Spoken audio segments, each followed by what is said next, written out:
Hello, everyone, and welcome back to the Great Book of Grudges. We're doing another community interview, and I figured why not get another one of the Total War OGs involved, right? So we've got Heir of Carthage. How you doing, dude? Doing well. Thanks for having me. It's good to be here.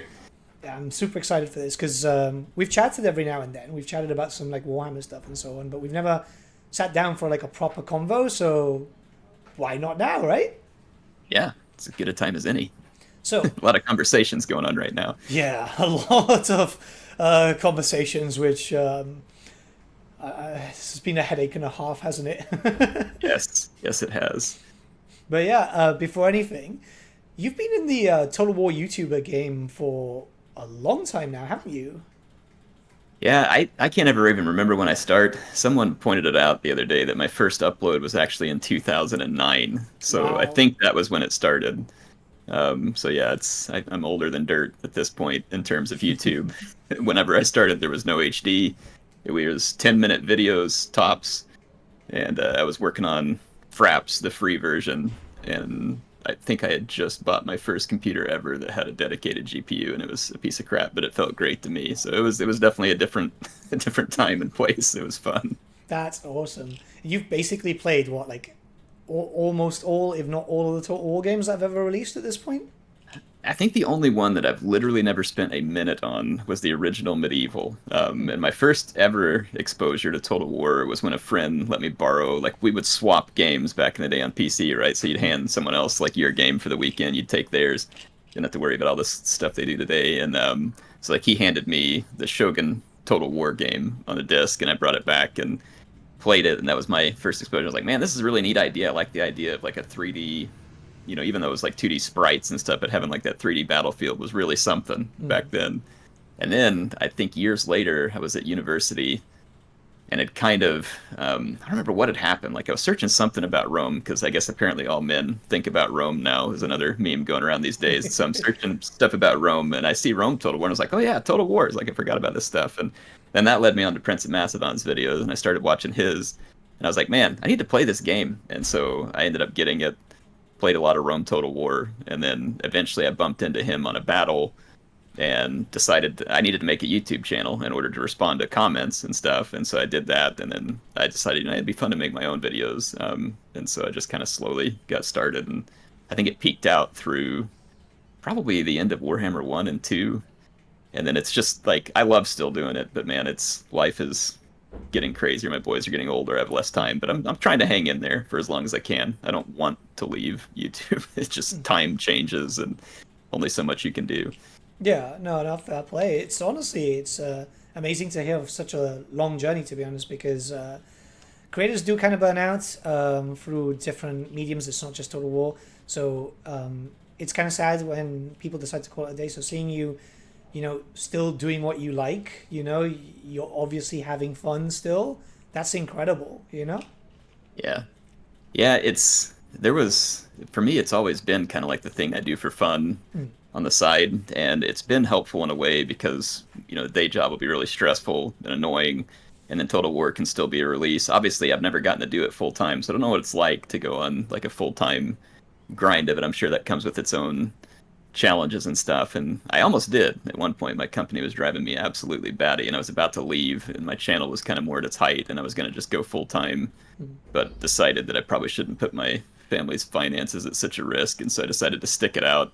Things got better, and then, but it's something that I've always loved, and to me, like, time wise, it would be a lot easier for me to quit Yeah. right now and just go do the things that I need to, but I just can't. Like, I like it. Like, it's like quitting on a family member almost. Like, so I mean, it's too hard to just give it up Yeah. entirely, and I don't know, I enjoy it. No, I completely agree with you because obviously, like I've been having moments of doubt lately myself with the channel because of everything going on, which we'll discuss in a little bit. And it's like this has become such a huge part of my life, and it's almost like an extension of myself. Yep, It's odd, it right? is. No, it becomes that way. Like, it's like you're giving up on a part of yourself if you go down. So I know it's hard. Like, I've seen people who have had to stop making videos, and I know it can't be easy. Like, I would think about it all the time. Like, if I didn't get to do it anymore, it'd still be on my mind a lot. So Yeah, it's funny. I think my goal originally when I made a video is I thought it'd be cool if I ever got 100 views on a video, and I had no idea that I would meet any amount of success, and like it was absolutely unexpected, to say the least. And then I remember the first time I came home to my apartment and found a parcel in the mail. It was from CA. I've actually still got it over here on the shelf. It was a signed copy of Shogun 2, and I was like, "What? They watched my video?" And like, so it was pretty insane to ever think that that had ever happened. So yeah, it was interesting to say the least, unexpected but fun. That's awesome. That is awesome. So you've been with like since you've been doing Total War content for so long, you've been here for all the for all the ups, but also the downs. Yeah, been a It's lot of both. yeah, especially it feels like more it's down lately. Um, Before we jump into the more recent stuff, I think the biggest down there was prior to all this with the Warhammer section was Rome 2, right? Yeah, I think it was a big letdown on a few levels, like because Rome is kind of like medieval too, in my mind. Like they were very similar games, obviously, but they also had this like cult following of these games are near perfection, which is probably true in a lot of ways. But it, as someone who's older, and I may get crucified for this in the views of some fans, but those games also have a lot of flaws. Like they had annoying replenishment systems that drove me up the wall, like bugs in them. The controls after you play a new Total War, it is so hard to play an old one. The controls are awful, and that was one of the things I was so glad about when we got the Rome remastered, is that I could actually play the game without having my hands all funny all over the desk trying to work the old controls and cameras and stuff like that. But I mean, it was those games I think were extremely well received by a lot of people. And then when Shogun 2 came around, it was, I mean, it was very changing, like in just in terms of like the game was beautiful. We'd never seen a Total War like Empire and Napoleon were beautiful. They were absolutely beautiful games in their time, but like Shogun 2 to me like kind of took it to the whole next level. I think Napoleon was like a big success. And you step into Shogun 2 and they bring in that multiplayer mode. What was it? It was Avatar Conquest. Yes. And sure, it had its bugs, but I mean, that revolutionized things. You could play with your friends, you could capture things, unlock units. Like it was kind of like an RPG game mixed in. And then you had the fun campaign. The units were all very similar, but for whatever reason, that never really got old on me because I guess just the combat worked well. It did, yeah. It was simple. The game looked good. The blood effects were hilarious too. Like that one was off the wall. Like I think it was the biggest blood effects we'd ever seen, or it's probably the first blood effects that was official in a Total War game. Or no, it was in Medieval 2. It was in Medieval 2. I forgot they had like little effects in that one. But anyway, I don't know. It was a real high time. And then I think like this expectation around Rome 2 was that it was just gonna, change everything. And then they really hyped the launch material.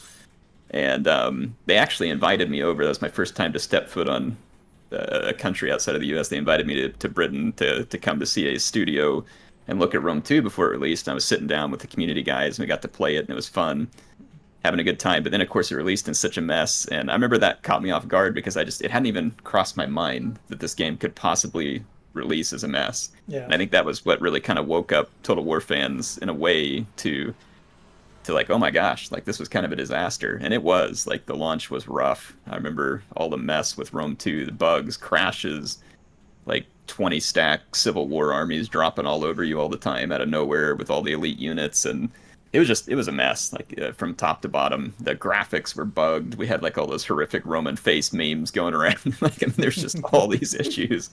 And I remember people asking me about that too. They're like, how come you didn't know? Like, you played it? You should have known. I'm like, man, I don't think you'll understand when you're in early access. Like, it's sometimes you can see things that are wrong, and sometimes you can't. Like until it really, you get a broader scale of it. But in any case, I think that shook me and a lot of people. But then, like, I guess the way they stuck with that game, what was it for? Like at least 5 years they were supporting the game or more, and then they came back with that Desert DLC late, kind of out of nowhere. Yeah. Wasn't it Desert Factions that was the last one? Rise of the Republic, and then it Oh, started Rise of going the from Republic. there. That's right. Yeah, yeah.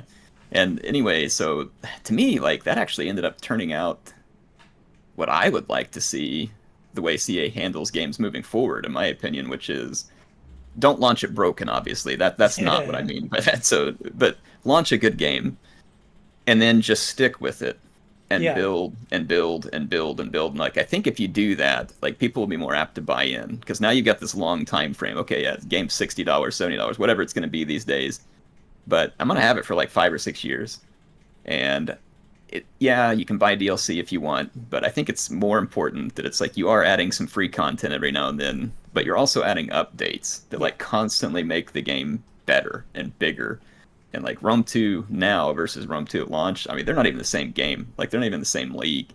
And so I think it's a good example of like how you stick to it. And Warhammer, of course, was a trilogy, so I feel like you kind of had that built-in support for a long time. Now, it wasn't cheap, but you got that built-in support for a long area, and I would love to see that be the case with every title. Like, I guess in my opinion, I'd love to see CA move to like a based on those learnings.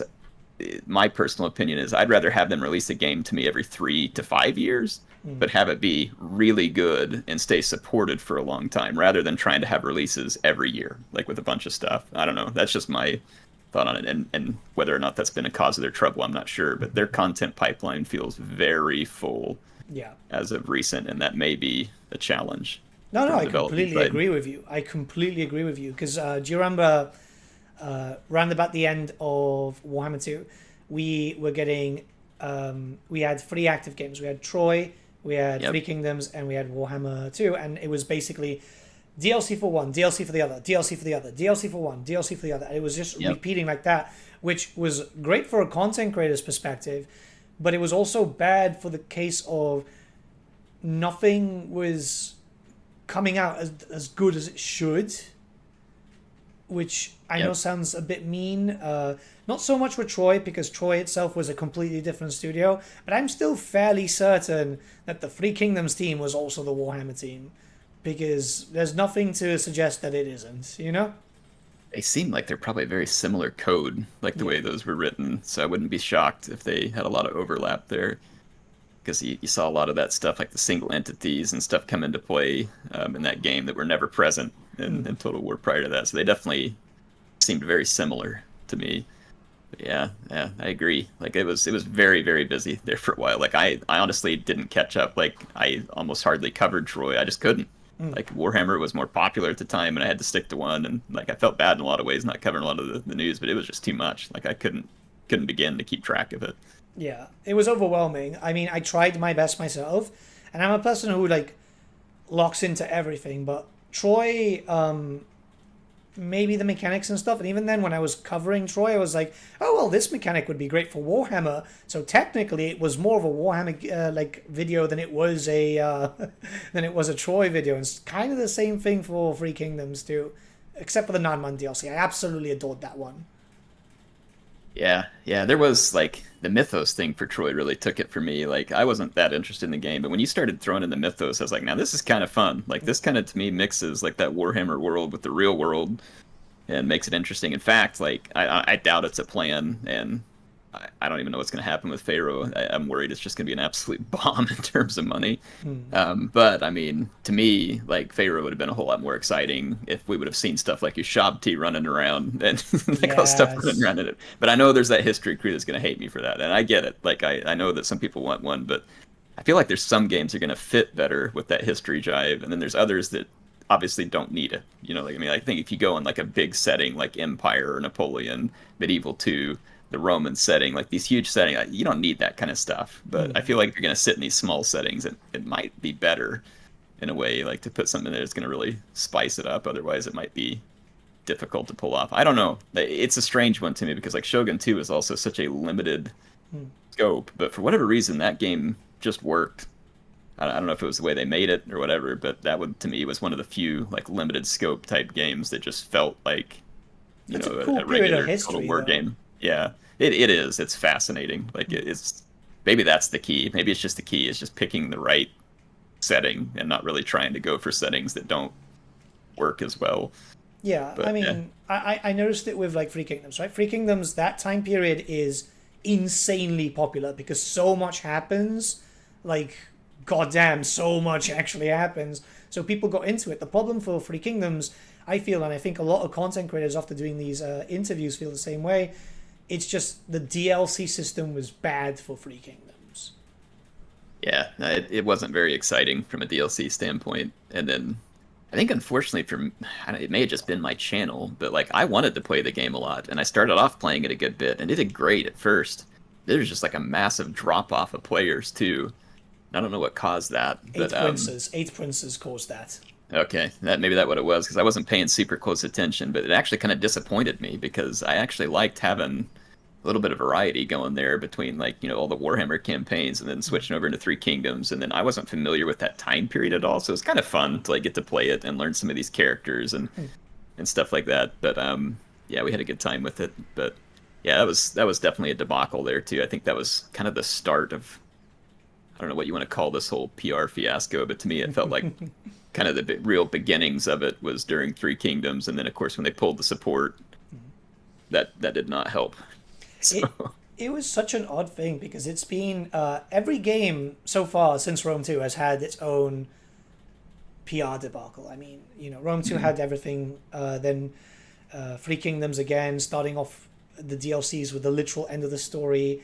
Warhammer 1 with the pre-order faction DLC, which at least got changed super quickly.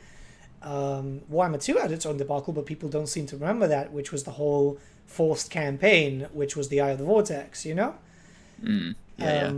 Then obviously Troy being Troy Epic exclusive, Pharaoh basically being Troy 2.0, and Warhammer 3, well, Warhammer 3 has had like six debacles so far, and counting. Yeah, and counting. Hopefully no more. God, yeah. That makes me sad too, because like Warhammer 3 is easily my favorite Total War game, like bar none. And that's funny because it's also probably had the most controversy out of any of the Warhammer titles. But I mean, like this Warhammer was this universe I'd never heard of, and then I play it, and I still remember sitting in San Francisco. I got to see that game early with some of the other folks around, and so I'm sitting in the room with them, and they introduced the Battle of Thundering Falls, and I'm like, I have no idea what this is. And then I sit down and I go to play. And I just remember like cracking up, seeing a bunch of iron drakes, just burning the trolls to the ground. And I was just like, this is great. It's like, I didn't know I needed flamethrowers and trolls and spiders in Total War, but I do. And like, so that sold me. Like I was there for Warhammer from there on out. And it was just like, it was unreal. And then, so for me, it was neat with all those games coming through, like just adding to it. Like I had never seen these factions before. Tabletop wasn't around as much. Like, I mean, obviously you could find people like yourself who are probably still into it, but like, Warhammer, I'm not sure if it was ever as big, at least not in my part of the country. Like me growing up, like even liking video games was probably too nerdy for most people. If I would have told them I did something like Warhammer, I probably would have gotten punched or something because like the only acceptable activity was football. And so it's like, it was something that wasn't big where I grew up, which is unfortunate because man, I would have loved to have seen more of it. But yeah, I don't know. I love Warhammer 3 just because it's got so much, like, there's so much content there. And to me, it was really unfortunate that it had to have those debacles because, like, it feels like if you would have just changed timing and communication a little, like, there's no reason why that game shouldn't just be the runaway best, like, all the time because it's just so packed full of content. But it's like they released it a little too early. And, if they did want to release it that early, it needed more communication in terms of, here's the plan, like here's where everything's going to fall in. But I still feel like they probably just released it a little too early. Like should have just waited until you had the whole thing packaged up and ready to go. But I don't know. We'll see. It's it definitely needed another good 6 months in the oven before release. There's so many problems with the Realm of Chaos map even today that I look at that campaign with nothing but contempt. Which sounds bad to say because story-wise, like the stories have been good. The Chaos Dwarf story and so on. Even the launch story was okay. Like it wasn't great, but it was okay once. But since every faction was doing the exact same story, it just felt like, why, man? There's like, 10 legendary lords doing the same thing? Why would I want to do this? Yep. Yeah, it would have been neat to see a little diversification there. It's actually kind of interesting.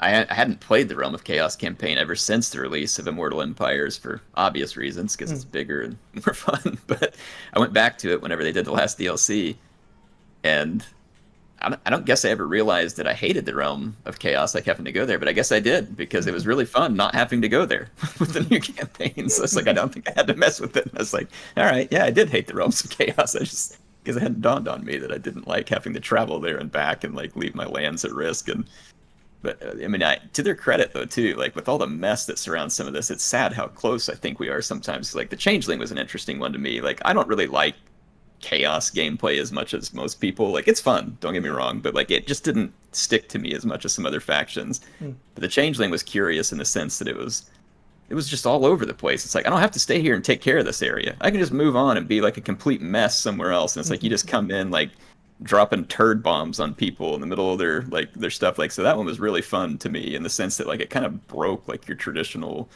rails that you had for a campaign where okay, I start here, I have to expand this way. Like you can do whatever you want. Yeah. Like run over and ruin someone else's day. Like I mean, I guess that kind of fit in really nicely with the whole Tzeentch theme too. Again, I don't know the lore as well, but he seems like kind of a turd in that respect. Like so, yeah, it's very thematic. Yeah, and so I thought that was neat, and they kind of started to hit some of that stuff. And like I said, I think that's why it's so unfortunate because CA has delivered a lot of things in these games that could be huge. I think if all taken and put together properly, they would be absolutely enormous to the way games work. Like I can pick something out of almost all the games. Like Three Kingdoms had that timed start. Yeah. Man, think how cool it'd be to have like a giant new Empire Total War game with a timed start.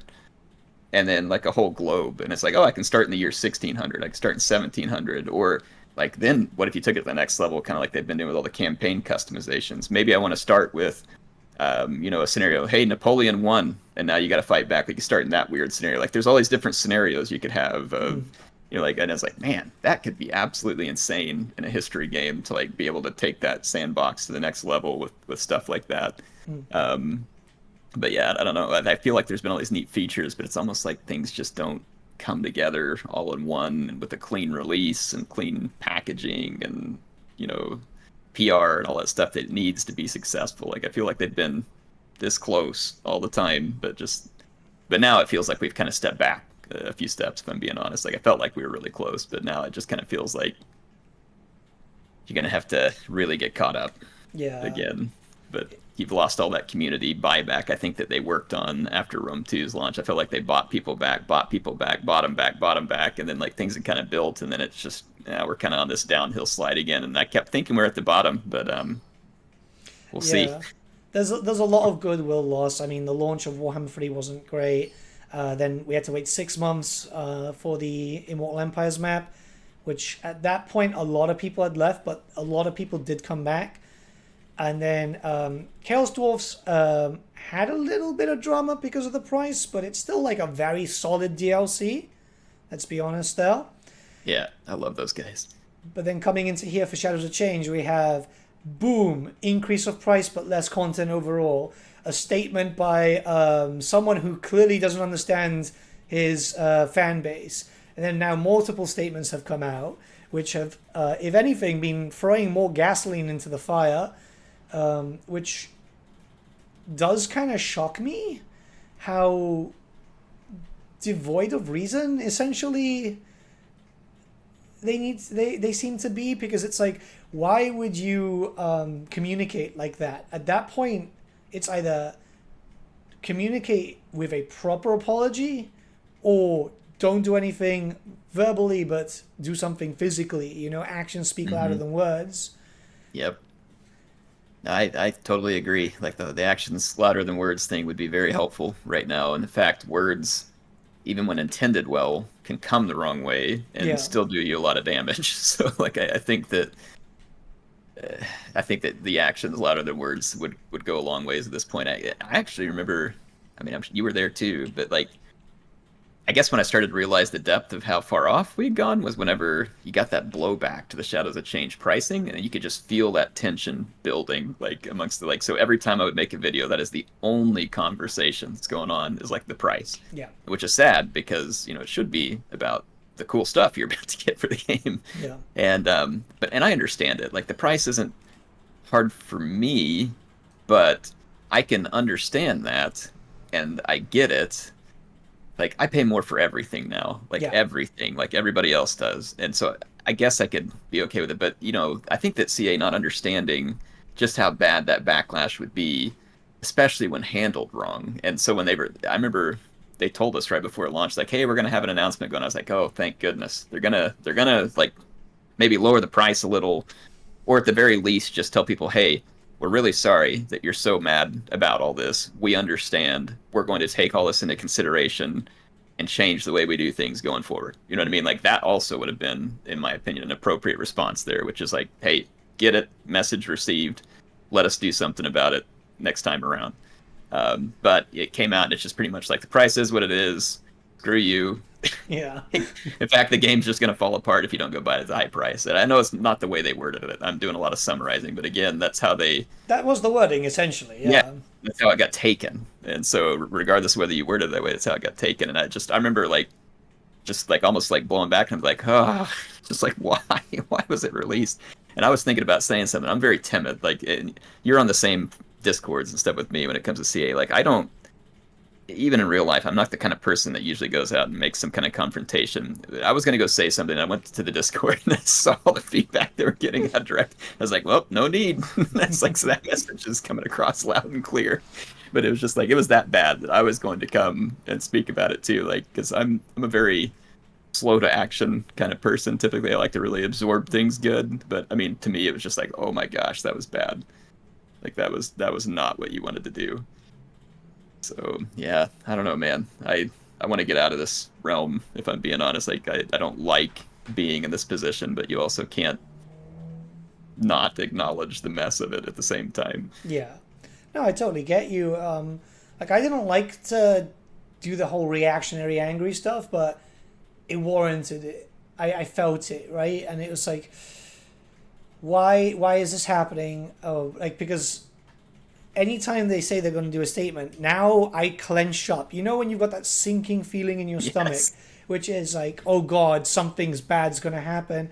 And again, just very recently, we had that whole discussion with the whole forums and so on, right? Where they did that public statement, and it's like, the right to discuss is a privilege. It's like, why would you say that, man? Like, yeah, just not good. Why would you be responding in the forums at all? In my opinion, like, if anything, just set up a thing and it's like, hey, you know, let us have it here. Like, this is a speak your mind forum right here. Like, short of saying something about supporting an actual Nazi, like, say whatever you want and come in here and let us have it. You know, like, and then I would think that that's where you start to, like, taking in all that feedback, being able to sort out the people who are completely irrational versus those who are like coming in with really solid feedback that you could take in action. Like, I mean, I don't work for a software developer, but like, I've worked professionally for a company now for 13 years, and it's a big company, and there's a lot of corporate mess that you have to deal with. So I've seen a lot.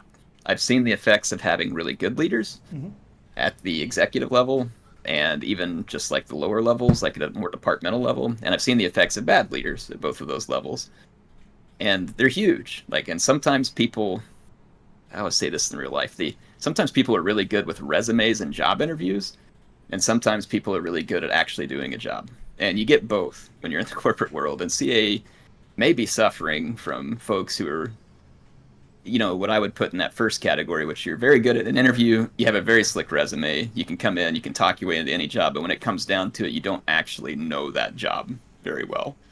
And either intentionally or unintentionally, you make decisions that have grave consequences. Yeah. And so, like, I remember sitting in meetings before where leaders would be saying, hey, this is the way we have to go. And all of us would be like, no, you don't want to go that way. And it's like, we're telling you this because we like you. We don't want you to screw up. No, we're going this way. And we would go that way. And then we would spend the next couple of years digging ourselves out of the hole. And that person, of course, would then take off and parachute to another job somewhere else. And it would drive me absolutely bananas. And again, I don't know that any of this is what's happening. I don't have the inside track to CA like a lot of people probably do. I don't. But I just know that from like my own real life experience, this stuff does happen. Yeah. And it's annoying. And really a company functions best. Like, so I'll give you a quick example. Like, I had an executive vice president. He was in charge of he was in charge of the entire supply chain at the company where I worked, which was probably in total across the US, like, I mean, it was tens of thousands of employees. But even at the office where we worked at the corporate headquarters, there was probably 500 or 600 of us in the office. Dude knew my name. Whenever I walk past him, I'm just a project manager at the time, but he remembers when I came into his office. He remembers my name. He remembers the project I'm working on. He's asking me about it when I go through And then also it's kind of cool because he had like this really good vision and strategy all the time where we needed to be, and he always shared it with us so that as a worker, I know, okay, this is what I need to be doing to get us to where we need to be. And like I feel like you need those kind of leaders in the company, and I just, it feels like that's probably where the issue is with C. I don't know that. Yeah. But like I have a hard time believing that it probably isn't at like a mid or higher leadership level where you're just making bad directional decisions, and of course a lot of that gets driven by money. Yeah. Like I mean, money is the tell-all in business. Like you have to make money, and even when you do make money, like again, my own company will make money, will do well. Well, it wasn't what Wall Street thought it should be, so we're gonna crap all over your stock anyway. And so, like, unfortunately, that's the way the world turns. Like, Yeah. that's just the way it works. And I'm sure that they feel that pressure, especially as a small company. Like you're gonna feel an intense amount of pressure to go and get the money, and it definitely feels like that's probably why they had all of this like pack content tracked, where it's like, hey, let's start releasing a game every year and then have all the content for it. And like I'm assuming that at some point it was like, how do we go and make more money on this stuff? And maybe that's the way it went. But and then I mean that's going to make you suffer at some point if you don't have the resources to get in there and fully support all of that. But again, that's all speculation, of course, on my part. But from what I've seen from others, it seems like it's probably a fairly common speculation among many is that they just got over their skis in terms of too much to work on. What worries me though is because they do go through what you're speculating. You know, they're throwing content too quickly out and so on, and that doesn't work for a lot of companies. If you want to sell a lot of copies, you need to make a good title. We've seen that now, for example, with Larian with Baldur's Gate 3, and a company which does basically shit out a game as fast as possible would be Koei Tecmo, right? The Dynasty Warriors series. It's that and like 2 extra expansions, and they've got like other games like Romance of the Three Kingdoms and so on. It's like it's too fast, and they're getting worse.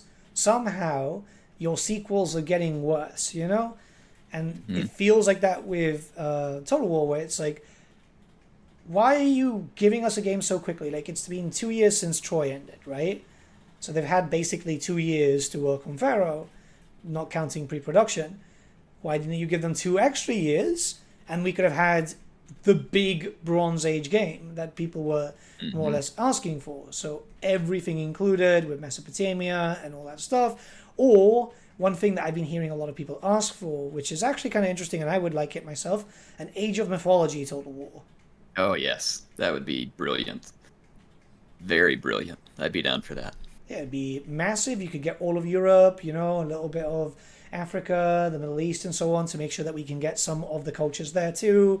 And it would be like, that would be a main title, because I don't see Pharaoh as a main title. I still see it as a saga, just without the name saga attached to it, you know? Yep.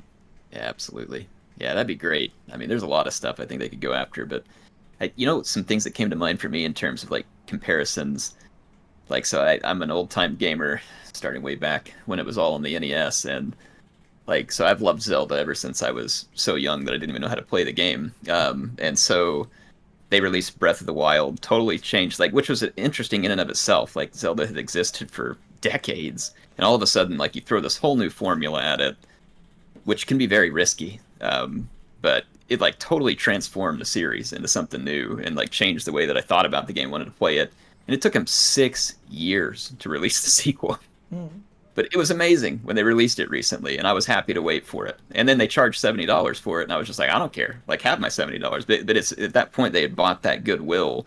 I knew they had spent a lot of time developing because it had been 6 years. Yeah. And I knew because of the way they released the other game and supported the other game that this was going to be good. Now, had it been trash, obviously that would have burned me and gone that way. But I think I don't want everything to be like Nintendo, as an example, because they are really horrible in terms of like creator support and community support and all that other stuff. But Yeah, I like their games in the take instance down- that like tournaments, like videos, like they wouldn't even let creators post stuff for the longest time without being like an approved, like content creator. It was brutal. Wow. But I think that was a culture thing, probably between the way the West thinks and the way Japan thinks. I don't know. That's just a guess on my part. But those are an example in my mind of how those games don't come very often, and when they do release it, they're not accepting anything short of great.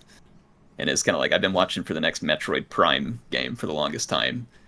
and it's been forever. And then they announced it for the Switch, and they got like 2 years into it, and Nintendo makes a video and like, yeah, we weren't happy with it, so we just started over, like all the way over. Why not? And I'm just like, okay, cool. Well, don't release a bad game. Like I'm down with that. And so I think that mindset to a degree would be good. I think with Total War too, which is we are not releasing something that is going to even possibly draw, that ire of the fans. Like we refuse to release a product that's anything less than, what's expected. So I've always appreciated that from Nintendo in the sense that typically speaking, I don't play Pokemon, but I heard that one was a mess on the recent one that came out. But typically speaking, their games come out polished, finished, like ready to go, ready to hit the system. And I think that we would all love to see that from a Total War game. Like it's been, and I don't mind DLC. I don't know about you. I don't mind DLC when that DLC adds to the game in a way that like continues to give me fun later on. I don't see a way you get around DLC in today's world, but I also feel like if you want to sell a lot of DLC, you've got to get that buy-in, on the get-go with the game at launch. Like if you want to sell that DLC, like the game at launch has to be excellent. Like I don't think your mind can be on the DLC prior to launch other than planning a little, right? It's like all that development has to be into the game. The game has to hit, then step over and like start making that content for it. Like don't let people know that you've had your foot in the DLC door before the game is released, because that is just going to create... I know you have to plan for it, like down the road, like make a roadmap, but I feel like that people think like, oh, they probably already split off like a certain part of the team and started making the DLC way before launch, and then that way they can have their moments. I don't know, but you got to buy that goodwill from the consumer. The problem is that they've kind of shown that they do split people early on to have those DLCs ready, because with Pharaoh, commits were found in the game files for free DLCs, and even a cutout for one of the characters that's coming in the DLC. And it's like, really? Why would you do that? And in Warhammer 3, there was hints of the Warriors of Chaos stuff, like the Champions of Chaos DLC already from launch. It's like, bro, just... if it's fine that you're doing it, because at the end of the day, everyone does it, just don't make it so it's findable, like... Yeah. Or so obvious that you were working on it prior to release. Like, again, I know there's a certain degree of planning, but also if you think about it, if you weren't, let's say that you weren't working on DLC before release. I know, again, it hurts from a standpoint of like, I need to post X amount of profit by the third quarter or whatever. I get that. But let's just take it back and imagine it from the standpoint of again, back to the consumer.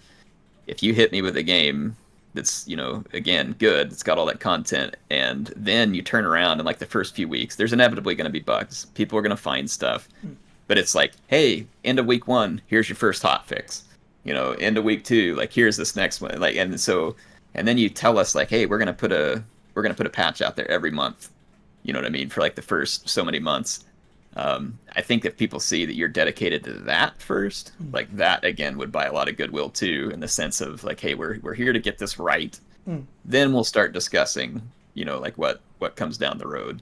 And I think a lot of people get put off too because CA kind of timed their patches to the DLC. Yeah. Which makes sense in a lot of ways, right? Like you're going to make a big change to the game, do it when you're going to bring in the new content. Like, so I don't totally discredit that idea, but at the same time, I think it kind of became this, hey, we have to pay for the updates kind of feeling. It's like, so we only get the update whenever everybody pays for it. And I think that also created, and that's not the only time they've updated the game. Like I'm aware of that, but at the same time, I think it creates that bad feeling, like to where you only get the major updates with the DLC.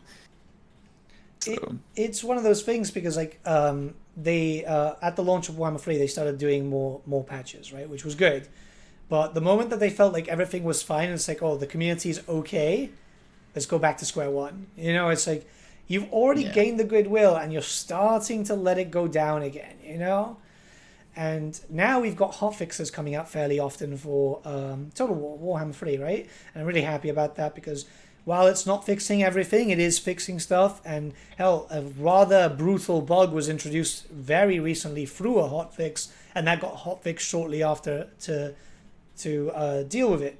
But I'm wondering, it's like, how's this going to work? Are you just going to be doing this until we're getting closer to Thrones, and then with Thrones of Decay just go back to square one, where there is no hotfixing, no proper patching system again? And it doesn't. It's not me trying to sound as like a doomer, but it's more of the case of like, you know, you've done it to me once, you've done it to me twice. At this point, if I forgive you the third time, when you do it again, I'm the problem, you know, or the fan base is the problem. Yeah, no, we don't want that. I mean, I've seen a little bit of the roadmap ahead. I definitely don't want them to screw it up because there's some important things coming. Plus, like, I mean, this is from a selfish standpoint, obviously, but there's a lot of cool stuff left from what I understand, which is very little. But from what I understand in the Warhammer universe, there's a lot of cool stuff that could come. So, like, I want the game to be a banger. Like, I want everybody to buy it so that hopefully, Games Workshop will keep giving them license to come back. So, like, I don't know. You tell me if I'm wrong, but Cathay was, I mean, was it an actual tabletop thing or was it just lore? Cafe had like 3 miniatures back in the day, and most of them were actually shared with the Nippon miniatures, which again was like 3 miniatures. They had lore, and even then the lore was barely existent. But due to the success of this, we're getting Cafe. Obviously, we got it in Warhammer 3, but we're also getting miniatures in Old World, which is awesome. See, like, to me, that's another reason why selfishly I want this to be successful, because I want that stuff. Like, I like that stuff. And, I mean, that's coming from someone who, like I said, didn't know Warhammer existed prior to the announcement of Total War Warhammer. And so, like, I feel like that there's so much more you could do with Warhammer 3. Again, that game, I mean, it could easily go for 5 or 6 years, especially depending on what, Creative Assembly and Games Workshop want to do to coordinate. Because I'm sure it was probably a bit of a Herculean effort to work with Games Workshop and say, hey, we want to put Cathay, or I don't know who said it at first, if it was Games Workshop, it was CA, but I mean, at some point, someone had to do a lot of work. You had to write down the stuff, figure out the character's name, figure out the art styles, like someone had to draw all that out and decide, hey, this is how it's going to fit in with everything. And like, I mean, they've got their whole universe they got to squeeze it into. And like, now I'm sitting here thinking like, man, I want to see Nippon. Like, I want to see all these guys like that I haven't seen before. Like, bring them all in. And I mean, just why end? Like, I don't see any reason to stop. But it's so, like, from a DLC standpoint, I'm fine with it in terms of like, if you keep adding good stuff onto the game and bringing it in. But again, that's got to come after goodwill, or else you're gonna end up in a situation now where I think if CA turned around and released a Warhammer 3 DLC tomorrow, if it sold well, it's probably because people love Warhammer so much. Like, I mean, if I was just taking my guess, because otherwise, like, I don't think there's any goodwill there from like a regular Total War player at this point. I feel like they feel jaded, burned. In a purely hypothetical sense, if say Thrones of Decay released tomorrow, I don't think a lot of people would buy it, especially if it had the same level of content as Shadows of Change. People would be... Yeah, that'd be rough. Yeah, people would be completely burnt out and they just would not buy it. We've been there, like Warhammer Fantasy fans have been there before. We've seen one end times. We can live through another one at this point, especially since Old World is coming out. And I've made it very clear, like, the Fantasy fans, they will support this game, but when Old World comes out, they're going to put their focus on Old World, because that's what we've been waiting for the past 9 years since the end times happened. So we are willing to support, but they need to give us a reason to support, Yep. Yeah, absolutely. You don't want to think you're getting on something that's just going to go away next week, or like not be held in there. I mean, especially from a tabletop standpoint, that stuff's expensive and time consuming. But don't get me wrong, it's satisfying too. Like, I'd never done any until I bought some of those miniatures and started painting them. Like, I still don't know how to play the tabletop game, but I'm going to find out sooner or later. Like, I got to finish getting my army ready, which takes me a long time. But at the same time, like, man, I feel like it's almost like another reason why Total War and Warhammer were such a good mix. I'm not even sure they fully capitalized on all the things that they could have monetarily. Yeah. So, like, I don't know. This is another thought too, but like army painting, like, I know that we mentioned it. Yeah. How in the world did that not find its way into Total War? No. Actually, that's insane. No. It was actually in production for Warhammer 3. So I interviewed Balint, who is former CA, right? Yeah. And he told me, it's like, oh yeah, we were working on an army painter and an Avatar Conquest mode. I was like, God damn it, man. Oh my goodness. That would have been mind-boggling. I had no idea that he even considered it, because I didn't know what the reasoning was between like why you didn't have the army painter. And I know some people were like, well, because it changes the look. But I was like, but that's the whole thing with Games Workshop is like, if Yeah. you want pink orcs, you can have pink orcs.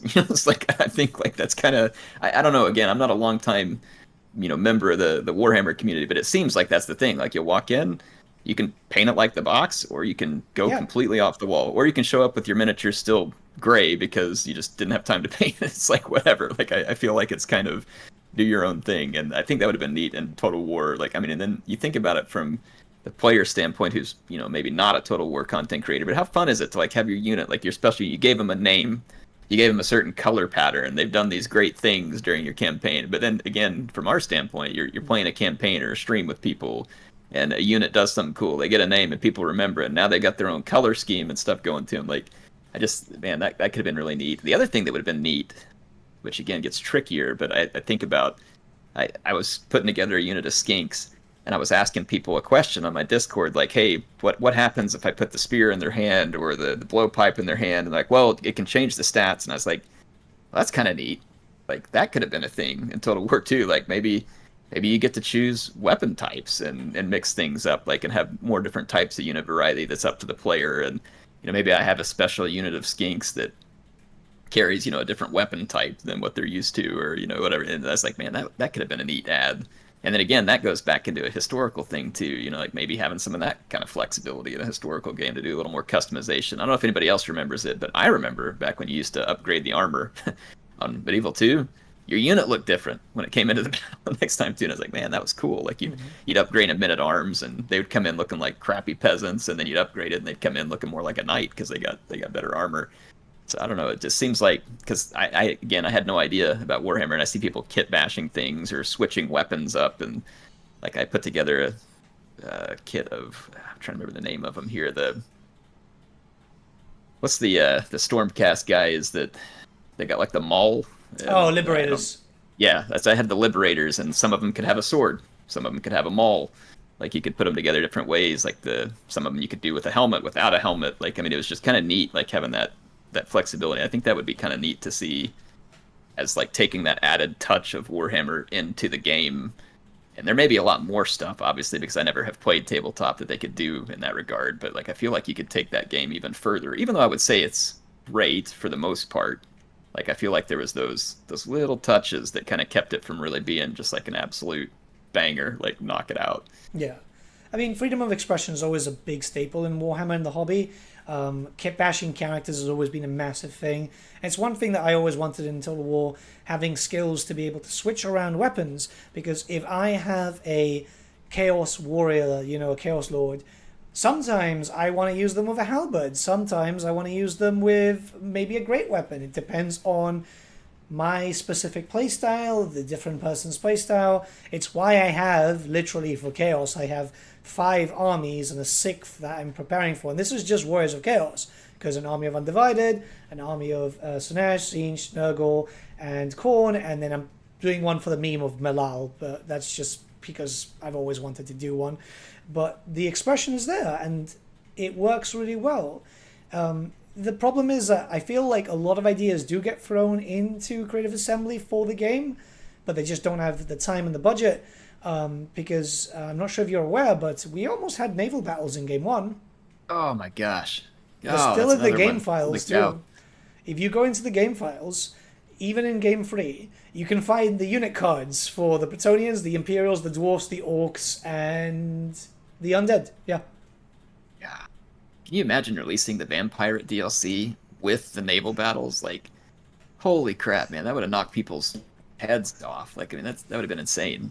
Would have been epic. Black yeah. Arcs cruising around, and I don't know what other people drive, but like, I mean, didn't the Druchii would have been like what, all Corsair type stuff, and then you had High Elves and their deal, and imagine the dwarves are probably in steamships or some goofy stuff. Like, I mean, I have no idea, but that'd be sick. There was a game for it, though, wasn't it? Was it Dreadfleet? Man of War. Man of War was the big one. Dreadfleet was like a mini game that was centered around a storyline. Dreadfleet was Man of War was good, but it was horrendously unbalanced, to say the least. Yeah, I can imagine. But yeah, that would have been amazing, because some naval battles in Total War have been really boring and annoying, and then others have been pretty neat. Yeah. Like, so I remember like Shogun 2, the naval battles were kind of, yeah, it's like people shooting arrows at each other, ordinarily, all right, it's okay. And then they released the Fall of the Samurai, and I'm like watching stuff explode when you hit the powder magazine. I'm like, all right, this is good. Like, I'm here for this. It's like, so I feel like the naval battles can certainly be good. It may kind of depend on how they're. I guess I expected those to be a whole lot better in Rome too. Also, like that epic vision you have in your head of a trireme just crushing into another one and like splitting it, sinking it. Like, and then the naval battles are always just clunky and annoying, and like the ships wouldn't line up the way you need them to, and like I said, it always just got irritating. But I mean, if they ever implemented that correctly in all the games, it'd be great. I can see why they left it out because it takes a lot of extra work and development. But at the same time, like those times where it was really close to being good, like in my mind, the best naval battles would have been Empire, Napoleon, and Fall of the Samurai. But and the Empire naval battles are actually really cool, and so they were in Napoleon as well. But yeah, I mean, felt like you probably can't have one of those games without naval battles, but No, you can't because it's so important. I mean, even then, for Three Kingdoms, while the story was like 99% on land, I'm really sad we didn't get at least a little bit of naval battle for like the whole Red Cliffs battle, Because it's like, that's really important. Like, there was naval warfare a little bit there, mostly just setting fire to ships, but it would have been nice to see it properly represented. absolutely. Man, that's crazy. Like every time I hear more stuff from you about like Warhammer this other standard, I guess I realize like how much more could have on these games, and it's amazing because to me it still feels like it's got so much more than a typical Total War game, and I want to see that in the historical series. Like I want to see that same effort, and I don't know why we haven't gotten there yet. Like in a lot of ways, because I feel like that formula was laid, and I've actually asked this question a few times on my channel, and I get mixed results from people, and it's probably because of the way I say things or just a disagreement. But like, for instance, I put a poll up not too long ago asking people, like, which one would you rather have? Like, would you rather have it stick to, like, uber realism, or would you sacrifice some realism for the sake of diversity in your game? Like, gameplay, essentially. I said diversity. I think it confused a lot of people because that can be a hot button word in today's world, too. It's like gameplay is what I'm going for. And in my mindset in that was, I'm thinking about what draws me back to play Total War Warhammer 3. I sit down, let's say I want to play the Greenskins. They are nothing like the Empire in the way that they play. And it's a totally different experience. Not just different units, but it's a different experience in terms of like their economy doesn't work the same, their motivations aren't the same, like a lot of their stuff is the same. And so like there's a whole reason for me to sit down and play that. And then the other neat thing is like Grimgore is very different than our Dance and Prophet, like so it's like that's a different style of gameplay altogether. And you have all that sub stuff that just gets to be more fun. And then I think back to Rome too, and it's like, okay, I played Rome. All right, let's say I want to go play the Arverni now. What's the big difference? Well, the building has a different name. The units have a slightly different skin. Just not a lot going on there. You know what I mean? Like I don't feel that same thing. And then like all the general abilities, it's like +1 happiness when in region. I'm like, it's like I feel like that's something that Warhammer for me has really upped the ante on that I'd love to see. And I know some people would get mad because then they'd be like, this RPG stuff, it doesn't belong in a historical game. But man, I feel like it does.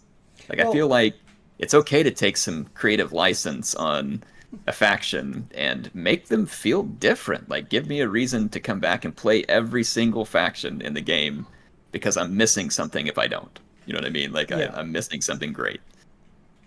Well, what people don't understand, because I know a lot of people don't do a lot of research into what is Warhammer Fantasy, but the basis of Warhammer Fantasy was basically historical wargaming and then turning it into a fantasy setting. This is why the majority of like fantasy-based tabletop games were a bit more out there until Warhammer kind of grounded them on, because it's like you're playing with an army, you're not moving unit by unit, you're moving regiments, you're moving whole detachments, battalions, and that's why the Total War format works so well, and it adds a bit of a breath of fresh air. And even then, I know a lot of people who might not be well versed with Total War would be looking at the Immortal Empires map right now and going, this is really, really like diverse as it stands. And I'm like, no, it's not. Because in the Empire, if you go to a different province, the people are completely different, using completely different weapons, following completely different gods. So it's like there's still more to go. If you look at, like, say, for example, when you play Karl Franz, you're in Altdorf in Reichland, right? Mm-hmm. Right next door is Talabecland. The difference between them is that there are more druids in Talabecland. People are much more willing to be more animal style than the more refined Reichlanders. And that means that you've got different rules of magic, different mounts. They'd be riding on elks. Up north in Midland, right? We know now from very recent lore in Warhammer Fantasy Roleplay, the Knights of the White Wolf don't ride, well, some of them still ride on horses, but others ride on giant wolves, you know? Yeah, and that'd be sick. Get even more in there. I didn't even think about that because I haven't spent time, like reading into the books and stuff and Warhammer. But oh my gosh, yeah, that could take it to the next level too. I remember though seeing some of that to a degree. I didn't understand what it was, but I remember like building some of those buildings. What was it, like the Knights Panther? And then the other ones, but it was like, well, how come I don't get like a cool unit called the Knights Panther that's different than the other ones? So I remember for me that was the one. It's like I want a new unit, and I think eventually they did. What did they add? Like the Knights of More or whatever. They Knights had of the Raging Bull. Yeah, they had like the different versions of Empire Knights that they added, and it's like, yeah, that's cool, like that kind of. And that's then what is only it? like Null, 4. all about guns. Null's all And- about guns, yeah. Yeah, and I was just like, man, that would have done a lot because I played this mod the guy made that had all these different gun units that I think he kind of just made up. But I was just like, oh my gosh, this is insane! Like playing the Empire where it's like Napoleonic War, like you're just blasting like big groups of people. That totally changed it. But I don't know. Yeah, that'd be neat to see some of that variety come out. Was it that way with all the factions then? Like you had in the Warhammer universe, did you get like a lot of diversity between like different green skin tribes or Yeah. whatever else out there too? So basically, the reason why it's so diverse is because what you see in the Immortal Empires map isn't true scale. The Warhammer Fantasy World is 4 times the size of our real world. So it is huge, and that allows for different cultures. This is why you get, for example, if you look at the Skaven, right? All the Skaven clans are very different. Some of them are very similar, which are the Warlord clans, but there's a book dedicated to the Skaven heraldry, which says, oh, there's Clan Mordkin, which are very close to the depths of Nagashizar. They worship or they fear the undead so much that they paint themselves to look like if they are rotting corpses, and stuff like that. And it is what brings a lot of life to the universe. And there's a custom-made campaign coming out, I'm not sure when, by Chaos Robbie, and he's just doing the Old World map. He's doing the Warhammer 1 map, but true scaling it. So Reichland has like 14 provinces, That's awesome. That'd be sick. Man, that's a good idea. And I forget you even mentioned Nagash, and like, oh man, there is so much stuff still missing. A lot, Like, a so lot. much stuff I could do, and that's with my low knowledge. So yeah, that's exciting. Yeah, it's all the more reason they need to get out of this funk. Like, there's just too much out there to leave on the table, in my opinion. Like, just too much out there to leave on the table. And then if you ever were to take it to that next level, like a lot of people speculate, like with a 40K game. Yeah. I mean, you got to really knock that one out too, because I correct me if I'm wrong, but the 40K, player base, whatever, it's bigger, isn't it? Like more sales, like bigger than. Bigger, more Or is that because toxic. fantasy moved on to it? I don't know what the reason is, but like it seems like whenever, for instance, I've only been to a Warhammer store a couple of times, but I go to one and it seems like everybody's there for 40K.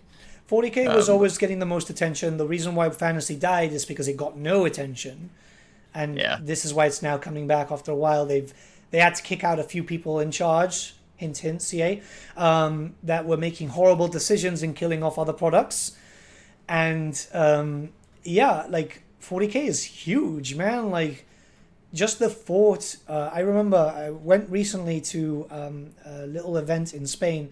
I was going there just to spectate because I like seeing tournaments and so on.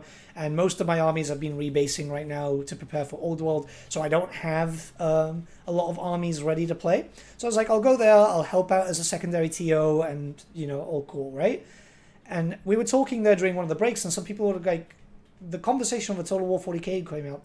And you could see people like it was like they were foaming at the mouth, like they really want that, like. It'd be fun. And there's a lot of variety there too, because you still got like those melee elements, you still got the demon elements there. You would think to a degree some of that art probably crosses over fairly easy between both worlds too. Like I would think that it could give CA a head start on some of the work they've done, but maybe not, I guess. But I mean, from at least like a chaos standpoint, like I know a lot of the style seems really familiar. Like thinking of the troops, like Nurgle troops Oh yeah, the versus demons are the whatever. same. Like yeah, and some of them are even still. What was the guy at why am I forgetting his name? Bellicor. Looks like Mm. he went like between both, like just cleanly, like he is in both. Isn't Yeah, that true? Like you get his miniature and you can use it in either like well, Age of Sigmar or the 40K, wasn't it? yeah, because originally, I'm not sure if that still stands with Age of Sigmar, but with Warhammer Fantasy, it stood that Fantasy and 40k were linked by the warp, which is why you had Scarbrand in both, or Kugath in both. All the demons would be backward and forward transferable between both settings. I'm not sure if that's the same thing with Age of Sigmar. I haven't really done any research with that, but it's why there's a little throwback in the lore with the Amazons having bolters, and during the end times, Kaldor Drago, which is one of the big guys in the 40k setting, kind of shows up in Warhammer Fantasy. He's a Grey Knight, and he shows up. He's never name dropped, but it's like the description was him, right? Everyone was like, "Oh, cool, the Mary Sue shows up here too," you know? Yeah. So is that like when you say that the warp, like is that like this dimensional connecting thing, or is it like in my mind I always had it envisioned in that universe that 40K was like in the future somewhere, but I don't know like if that was the case or not. Like how are those linked? Just out of curiosity for myself, but So it's speculated. It's never really been outright said. Like we know that 40k is based on the future, and that fantasy is like an alternate timeline of our past. But it's kind of like all these universes live because it's a multiverse, and everything is linked with the warp being the ether, essentially. You know, what tethers them but makes them separate. gotcha. Nice. It's an odd thing. Okay, that makes sense. But yeah, I remember when I'd seen the 40K stuff, I was trying to figure it out. I remember looking at it first, and people were kind of laughing at my reaction. I was like, "Where's the dwarves?" Sure enough, now they're coming around. I guess. Yeah, they're back now. Yeah, the Votan, and seeing them, like they've been renamed, but like seeing them come back as squats for Necromunda, like that brought a real big smile to my face, because it's like, wow, you guys brought something back that you killed off so long ago. Maybe there is still hope for Games Workshop, you know? Yeah, I think that was my only like piece of 40K that didn't appeal to me as quickly as the other one was. I was like, wait a minute, where's the lizards? Where's the dwarves? Like I like those guys. Like don't don't make me lose those. So yeah, it'd be exciting. Like I think for me, like the fantasy one appeals to me more. Same. Probably because of the Total War thing, but I don't know. There's just something about it I like better. But so I'm super pumped about Old World. Like I can't wait to give that a try. I keep hoping that I'm gonna get to see Kislev tabletop. Like I know they probably got a long ways to go, but you would think that Games Workshop probably had to do a lot of either help with art or at least approval of like the Oh stuff yeah, for sure. that Creative Assembly was creating. So you would think like hopefully there's some thought that's gone into, okay, maybe this will be on the table one day, maybe we make this on the table. Like that'd be some fun stuff to paint. Of course, I haven't really had any practice with painting white stuff. All those polar bears, that might be tricky. I heard painting white can be tricky. It's very difficult. I struggle with that. It's whites, yellows, and oranges. Those three colors are like the bane of my existence. Yeah, I took what I thought was the easy road when I went in to try and learn how to paint. I picked the Stormcast. I'm like, all right, so everything's gold. And then I just start, adding a little variation.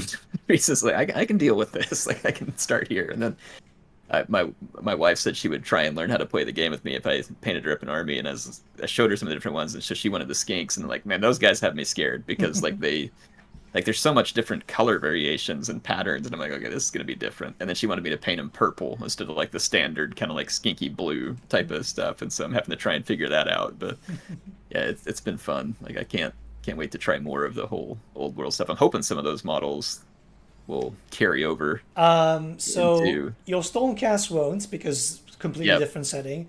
The Lizardmen will. The Lizardmen will have rules. Anything that had a book in Warhammer Fantasy will also have rules. So Exciting. that's been publicly confirmed, meaning that pretty much everything that we have in Total War Warhammer, barring Vampire Coast, they didn't really have an army book. But we know Kislev and Cafe have been confirmed, so that's going to be great. And Games Workshop is listening more, so if enough people ask for Vampirates, we'll probably get Vampirates. I would personally want that.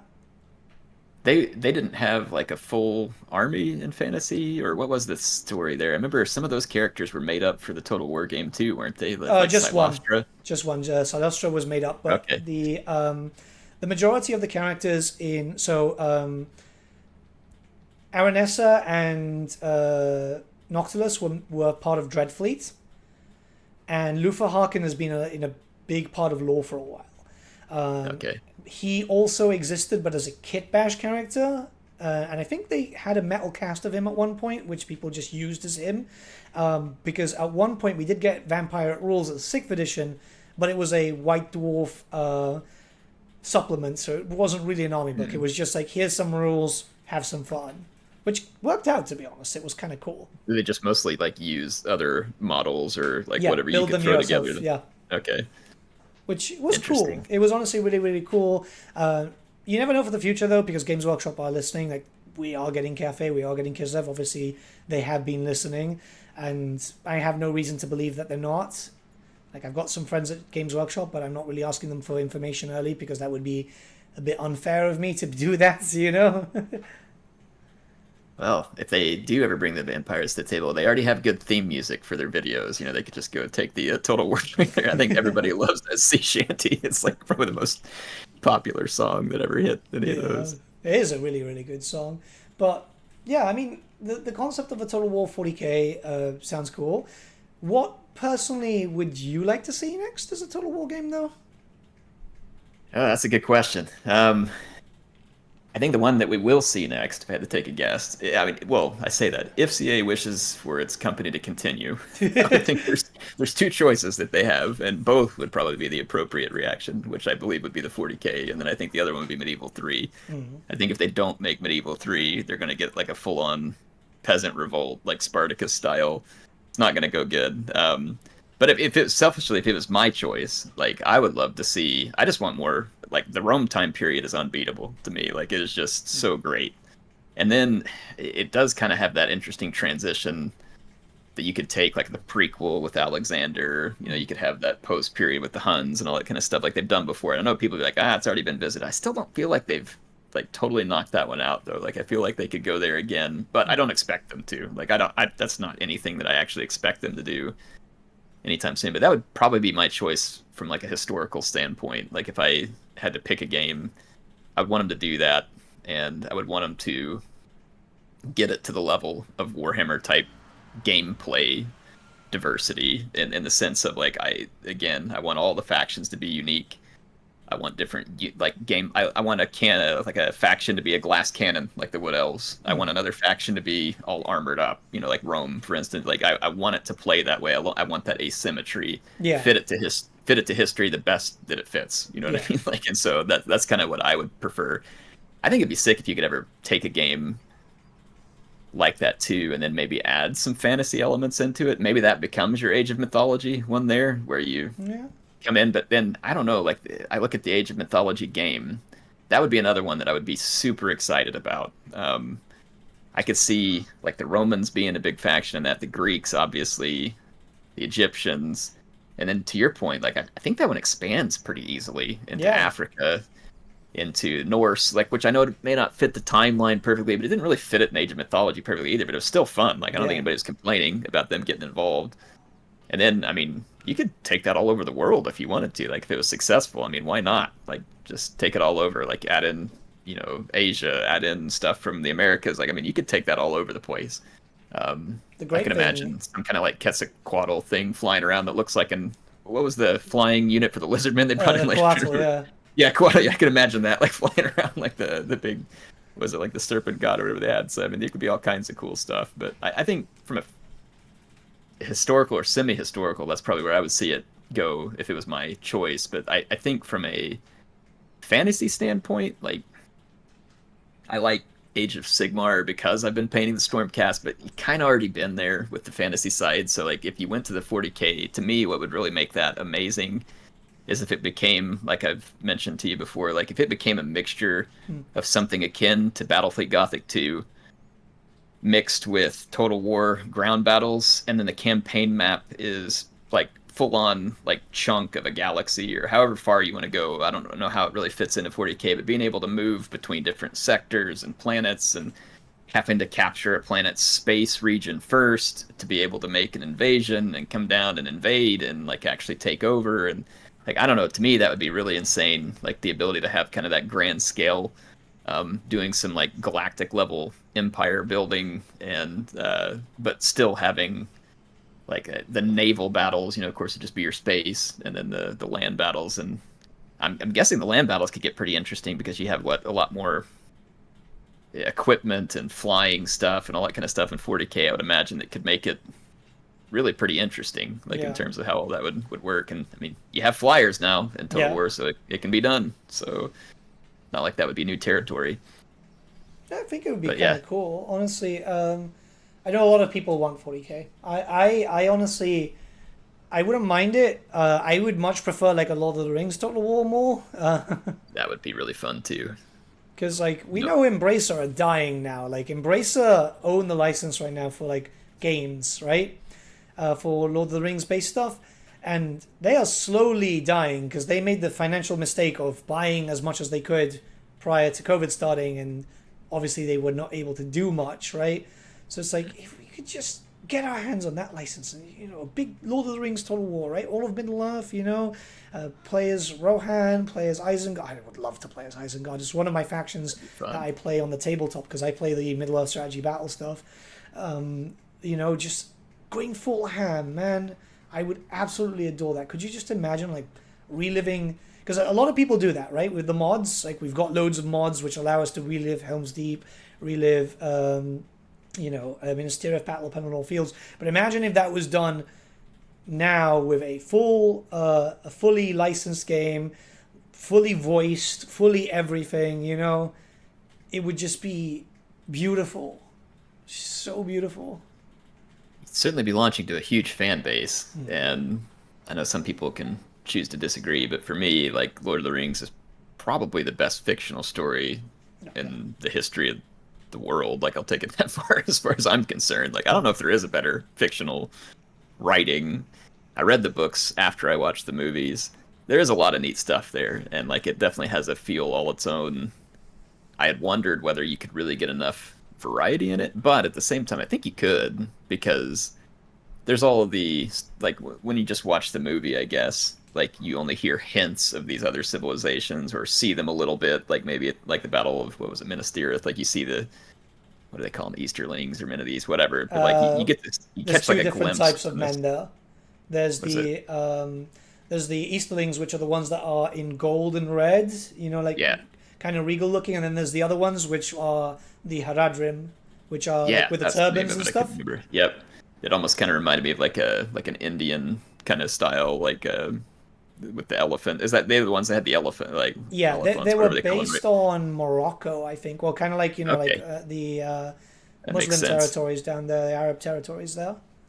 But it's like, there was a lot there that I guess that we didn't get explored in the movies, and I always thought it was kind of fun to just sit there with like the old, like the map of the Lord of the Rings world and kind of be like, whoa, we never got to see any of this, or what was going on over here. And I felt like the dwarves kind of barely played a role in the movies. You just really had Gimli for the most part, and then I guess a couple others of them that were sitting there, so they were all kind of hidden away. Like, so, and I know there's a lot out there probably about them, but that would be a lot of fun, and I think that you'd have a huge fan base for it. I think you'd have a huge Total War fan base for it because of the Medieval 2 mods and stuff that went on. Yeah. So, I mean, I could see that one being successful pretty easily. I guess the only real question is, could they get a hold of that license? And, I mean, you would think surely they could. I mean... It's probably very expensive, which is why I'm thinking if Embracer dies, then they could snatch it up. Because... I can't be that expensive too, though, considering that Gollum game, which, my God, it's kind of a mess. Wasn't it like kind of a blunder or something? Oh, tremendous. Apparently the Okay, that's studio interesting. has now been turned into... They're no longer a game studio anymore. I think what they do now is they want to go back to publishing. It's like, who's going to let you publish anything? You know, like, who? Yeah, that's funny. No, there's been a few good Lord of the Rings games in the past for me. Like, it was kind of an odd one, but did you ever play the one? It was on Xbox. It might have been on others, but it was like it was the one focused on Bilbo and like when he finds the ring. It was basically like So, the Hobbit, or not the Hobbit. Why am I losing the? yeah, it Yeah, the would be the Hobbit Hobbit, book. yeah. Yeah, it was based on the Hobbit book. I think it was the Hobbit game. Obviously, it's a little different than the movies because you didn't go quite that far. But like, it had the Battle of the Five Armies at the end, and everything. That was a really fun one. Like, they kind of hit like a cool story. But yeah, I mean, there could be a lot more games in the Lord of the Rings universe. I'm actually kind of surprised they haven't exploited that one Well, they're more. starting And I guess to. I think at the times they have, but they haven't been like they kind of been okay. Hmm. Like they would make good real time strategy games for sure. When I've seen they had a couple of those, right? Battle for Middle Earth or something like Yes, that. such a good Um, game. they had the action games that were kind of really just more button mashers. They were okay, but like yeah, I feel like there's a lot they could do in that realm. I want to say someone did a RPG of it once or twice. I Well, don't it's an remember. And then MMO. they just, yeah, the MMO.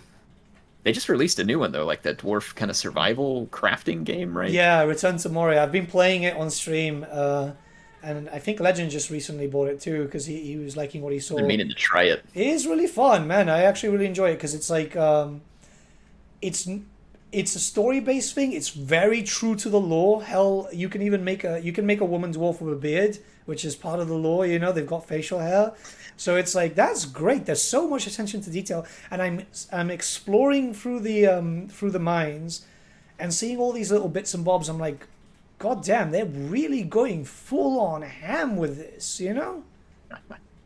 I like it, man. Yeah, the dwarves would be a fun one for me. I've really enjoyed them in Warhammer, and they're obviously they seem kind of vaguely related to the ones in Lord of the Rings. Very different still, but I do like some of the like the whole dwarf idea, like all the mining, the underground, like the kind of little bit of tech, you know, that they bring to the table Yeah. versus some of the other factions that not so much. So I think that was always a cool mixture with the dwarves. Speaking of, man, I hope those guys get some. I know everybody could probably get basically an endless amount of content, but I Well, keep hoping they're that gonna get the something in dwarves can get Thrones. something. That exactly. Like I saw them there, and I know some people were maybe expecting like a full-on rework. They I need doubt one. we'll They probably need get one. that, but I would like that. But I mean, like it was neat when they added what is it, the forge? Is that what they called it with them? What did Yeah, they call it? the rune forging thing. Rune Forge. That was a good add. Also liked how they added the runes that you could put on the characters. That was another cool thing they brought in. But like I still feel like that they're just missing stuff. Like there's pieces of their army that just aren't there, and I don't know what they are because I don't know the lore behind them. But like I still feel like when you play them, it's like man, it feels like something's missing from what they do. Like, and I know from a battle standpoint, they're frustrating because I feel like you can't stop anybody. Like you My, can't my cat is stop summoning anybody me. Give from me a just second. running over you. So like I feel like they're missing some mass from their roster somewhere, maybe like or just some other capabilities. But even some of the stuff they have, like gyros, like I feel like they need to be reworked a little. A little bit, yeah. They don't Um, do a lot. if they could fire while moving, like that would change them a lot. Like maybe just give them a teeny bit more range, let them fire while moving, and I almost feel like that solves your whole lack of cavalry type of mess with the dwarves. But I know everybody else wants to see like goats and other stuff. I don't even know what of that is realistic based on what they It's have. not for Warhammer, no. I know a lot of Yeah, people want dwarf cavalry, but it's like we don't really have a lot of stuff missing at this point for dwarves. But you know, there's stuff that could be fleshed out from lore, like you know, rune golems and stuff. That's what a lot of people want to, mm, because that would be kind of cool. that would make a big difference because if they had something with some mass, like to stop other people from just bulldozing into their formation, I don't know, maybe it makes them too strong, but to me it would be fun, like from a battle standpoint. Like I feel like that's remember I was playing some battles with Indy when on the new content and I had the Akshina ambushers and all this stuff, and it's just like the poor dwarves, man, they can't catch up to anything. Yeah. You start rolling through them with chariots, they're getting pounded with armor piercing missiles, and it's just like they don't have a chance. Like I mean there's just you can shred them with so many different faction, and there's people that they're good against, but like it almost just feels like they're kind of lacking. Like I look at Cathay, obviously, who plays very similar in a lot of ways, like very turtle type gameplay, but they're better at it. Yeah. Like they have that yin yang balance that makes them stronger, and then they've got the big terracotta sentinel if they need to punch you in the face, and then they've also got the lancers and the longbow riders and stuff that can move around a little, and like they can play a little bit of both, and then their artillery is brutal too. And dwarf artillery is not bad. It's certainly one of their strengths. I just feel like it's like, how in the world can you protect it? Like you can't actually, like the best you can do, I feel like with them right now is just layer up and hope to bury the enemy with enough damage, as they come in through your layers. But I don't know, they're a fun faction. They're actually still one of my favorites in campaign. Like Grombrindle is just like a go-to for me in campaign. Like I've played his probably 4 or 5 times at least. And it just keeps getting more fun, I guess, now that they dropped him in Nagaron. Wasn't it Nagaron where he starts now? Yeah, so I don't know. I like the dwarves. But yeah, Lord of the Rings, that would definitely be high on the list for me, too, as far as it would be very enjoyable. I mean, there's all these potentials for games. I mean, do you know that once when they were shipping ideas on what they wanted to do before Warhammer, like they apparently, and this was confirmed by an ex-CA member of staff, they floated the idea of Star Wars for a Total War, which is like wild. That is wild. Huh. I mean, they've got the armies for it, You could easily even have 2 games. You could have one set during the Clone Wars and then one set during the, the Galactic Empire. Yeah, so Civil War, yeah. Yeah, that could be interesting. You have to think about how you fit that one together, but it'd be another one, I think, where you need a map kind of like what I was thinking with... I'm trying to think about actually some of my most loved Star Wars games, and holy crap, the Empire at War was amazing. Like yes.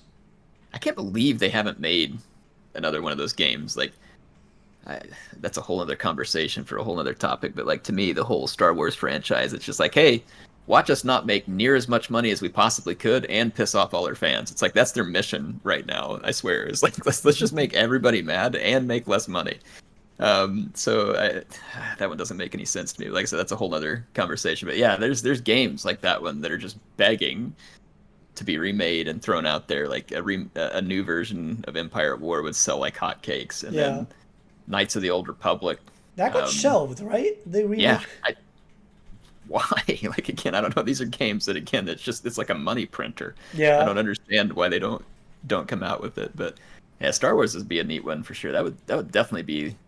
I've always wondered this too, because I thought about Star Wars, but I wasn't sure whether they would ever get the license, number one, because EA owned it for the longest time. But then there was, I was like, I kind of saw like Stellaris, where I think Paradox kind of just made that universe up, right? I always wondered like whether CA could do like a sci-fi setting of their own making. It'd take a lot of work, obviously, because you'd have to sit down and do all that. But I mean, that would be kind of neat, like to see a Total War set in a sci-fi setting, and maybe you make that universe to fit what you need. But I don't know, maybe it's just easier at that point to do 40K. But I don't know. I don't know. That's always something that I'd considered in the past. Could they make their own sci-fi setting?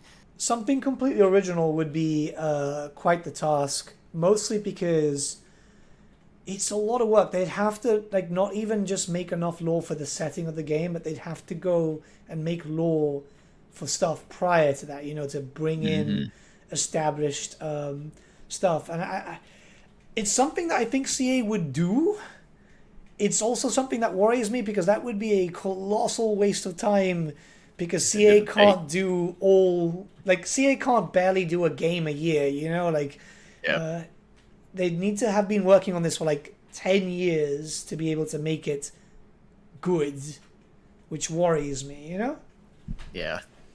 Yeah, I guess they had that benefit with Warhammer of having an enormous amount of stuff already established, like art, stories, characters, kind of even gameplay for that matter. Like, I mean, the factions in the game probably, I would assume, have some similarities to their tabletop, like, style of gameplay. Like, they do. The not dwarves perfect, play like the dwarves. Yeah. Yeah. So, I mean, that would probably take a lot of the guesswork out of it for sure in terms of having that. I still just marvel sometimes like how those two universes fit together so good. It's like the two were made for each other, honestly. And that's even without them having fully taken advantage of everything they could have. But yeah, that's... Yeah, and let's hope that we get more, because I mean, we know that there's only like a 3 to 4 year lifespan left on Warhammer 3, which to me terrifies me, because like Old World is coming out next year. We know it's early next year, so it's like loads of new shit is going to come out for Old World, which is the same setting. So it's like, boy, there could be so much stuff. There could be so much really cool toys that we could play with, you know, and I could justify not painting up because I've already got it in a video game. Yep. Yeah, sorry, I gotta get my headset plugged in real quick. No worries. It always starts to die at the inconvenient time. But yeah, that would be neat. Like, that's true with that coming in, the new stuff coming in. As I play Warhammer 3, like, a couple of things that I would like to see, I guess, in the future, whether fantasy or not, but like, I feel like that Total War is like Warhammer 3. I still get it like frame dropping sometimes. And I'm on a really expensive system, which I guess you could get better than it now. But I mean, how many people want to pay $3,000 or $4,000, you know, to try and get the most out of Total War? So like, I feel like another thing they probably need to focus on. So like, I was playing, the name of it right now, I can't think. No Man's Sky recently. Yeah, it's an older game, I get it, but it was so nice to be able to lock a game in at 144 frames and just get this smooth experience all the time.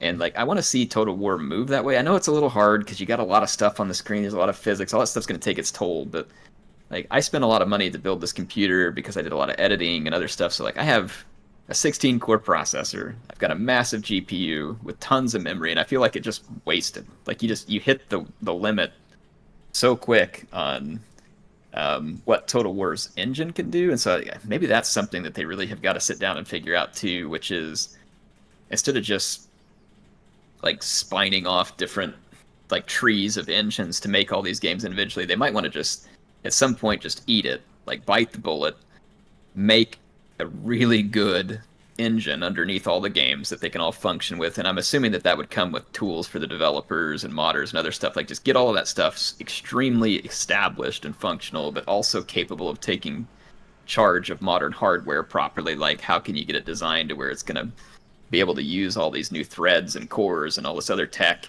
And like, I think about like DLSS and Radeon's equivalent of that and stuff, and like, that's all still missing for me in Total War 2. Like, I feel like there's a lot of technical stuff missing from Total War, as well as some of the other disappointments that we've gone through.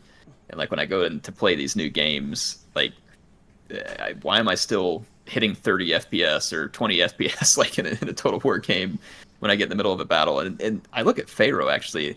It's amazing how much they improved that game in terms of smooth. That game runs smooth on my computer. Sophia have always been really good at like getting stuff. So I mean, they're the ones that saved Rome 2.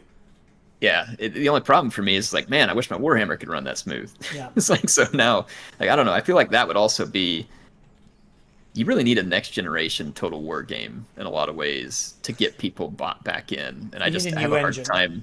Yes, it's going to take that. And I know that that's probably not exciting for a company to think about, because that's where you just start sinking cost. But at the same time, how do you ever buy people back without being able to bring something like that to the table? Yeah. And just say, hey, look, we know how disappointed you got. We know that you all felt like we fell behind, like we didn't keep up with where we should be. But look, here's the work we did. It's like, you come up and you be able to put that on the table and just say the future of Total War is built off of this. No. You don't start off with the future of anything, right? Yeah, but it's just like, we built something that will last, I guess, is what you want to say too, right? Like, that we don't have to have these broken off pieces of code that go into each game and they're related, but they're not related. So making content for one is different than on the other, and like how you come back into, like, it needs to be something they can kind of unify behind the scenes and use something. And I'm sure you iterate it. I'm not a software developer though, so I don't fully understand the intricacies of that. I do know from a software standpoint, like at my work, the software that we get to do our job sucks and it's crappy. And I probably spend, I don't even want to know how many hours a year I spend doing work that my company's paying. So I'm an engineer by schooling, and it just pains me to see stuff be inefficient. Yeah. It is horrible. And so I know that at work I struggle with that constantly, where just, hey, I could save you so much time and money and give you so much more if you just give me the right tools. And so I wonder if maybe I wonder if CA has that same issue in their games. Again, this is all speculation for me, but like I face it in my world. And almost all of those bad software things that come to us are because someone in leadership says, no, I know it's not ready, but we got to release this now. Yeah. And so they bring it out, and then it's just forever broken and never gets fixed. Yeah. And so, like, I feel like it makes me wonder if they've experienced some of the same mindset where it's like, well, we're in a hurry, so just do this and get it out. You know, whatever gets us to the profit quickest, or whatever the reason is. But like, we've done that, you know, again in my company, and it just kills me. Like, and so I would love to see them make sure they're not in that boat. If they are, again, that's just me speculating, but. I don't know. Do you hear much about that, like from internally? Like, how do the devs like what they have to work with? You know what I mean? Like, that'd be a curious question for me. Like, do they feel like they have the right tools to do their job? Do they feel like their like feedback's getting heard? Like, all that's been curiosities to me. It would be nice if like the devs could speak more and not people who don't know how to write a statement. Yep. I mean, I know for me, like I work at my level, like I'm kind of right under a department head, which is someone who's going to be leading like, you know, 100 people or so. And I've had different roles in the company, like some of them where I lead people, some of them where I don't. Like right now, I'm kind of more of an individual contributor where I'm like a data specialist and all this stuff. But I'm able to help people work through these inefficiencies. And again, all this from my real life experience has me wondering with CA, like I wonder if they're suffering some of the same stuff.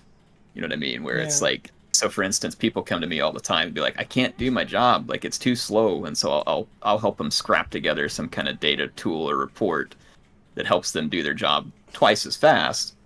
But if I was an actual software developer, I could make them a tool that would cut that in half again and make it even better. But, you know, I have limited means with which to help them. And so it makes me wonder, and that's something that, you know, we're constantly giving feedback on at my day job is like, hey, here's what I need to be successful. Here's the tools you need to give me this way. And I wonder, and quite frankly, it doesn't get heard very well a lot of times by leadership. And so again, it makes me wonder, I wonder if the devs have run into that too, where it's like, this is what we really need, you know, to do the job. Like I need this amount of time. I need these tools available to us. And then are they getting it? Because that can make a huge difference.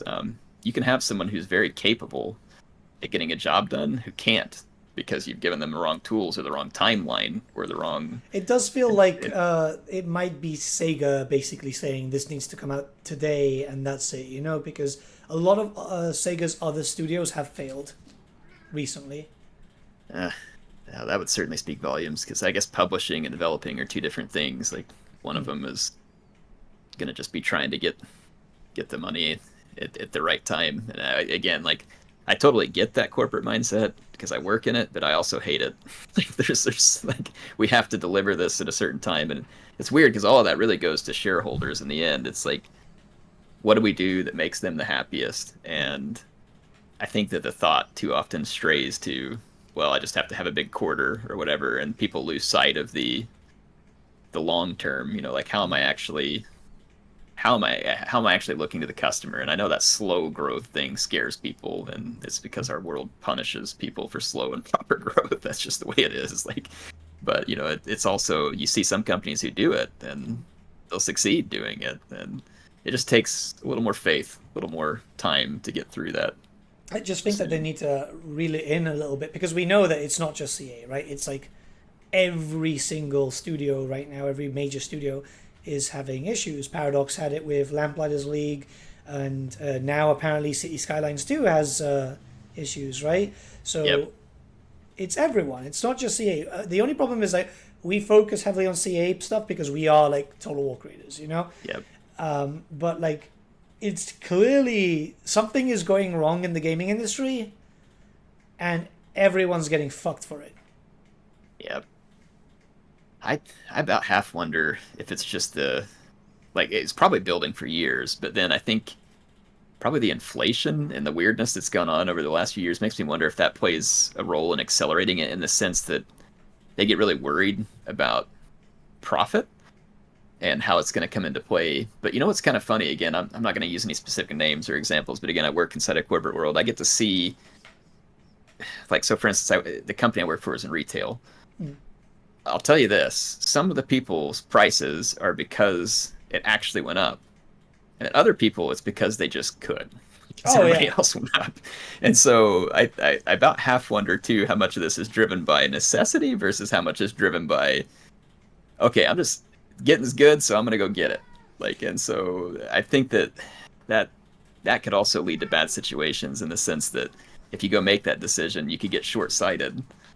I think it was like here in the U.S., the eggs were a good example. Like the price of eggs just went sky high. It was cheaper to get a pound of ground beef than it was to get a dozen eggs, and so eggs just suddenly died in terms of like what do you call it, demand. They crapped out, and then the price started to undercut and drop again and everything. And it's just like I wonder too in the game industry like how much of that plays in, because obviously you can get issues there with the economy in terms of you have to pay higher wages, you have to pay more for your equipment, like all that kind of stuff. But Yeah. also, how does it really play in? Because like I said, I've seen a lot where prices go up and I understand it, and other ones where it's like those people are just totally taking advantage of the situation. And so I've wondered, what that looks like in the software development world, because I'm in a bit of a different world with retail. But Well, a the manager at yeah, Capcom did a statement. I think it was about a month or two ago, saying it's like, oh, video games are too cheap. They need to be like $100 now. I'm like, the fuck are you smoking, bro? Like, no video game is coming out in a perfectly playable level. Like, I'm not paying yeah, that it's, much money for that. I was going to say, so you want someone to pay $100 for something. I consider myself lucky. I'm pretty financially stable. I would pay $100 for a game.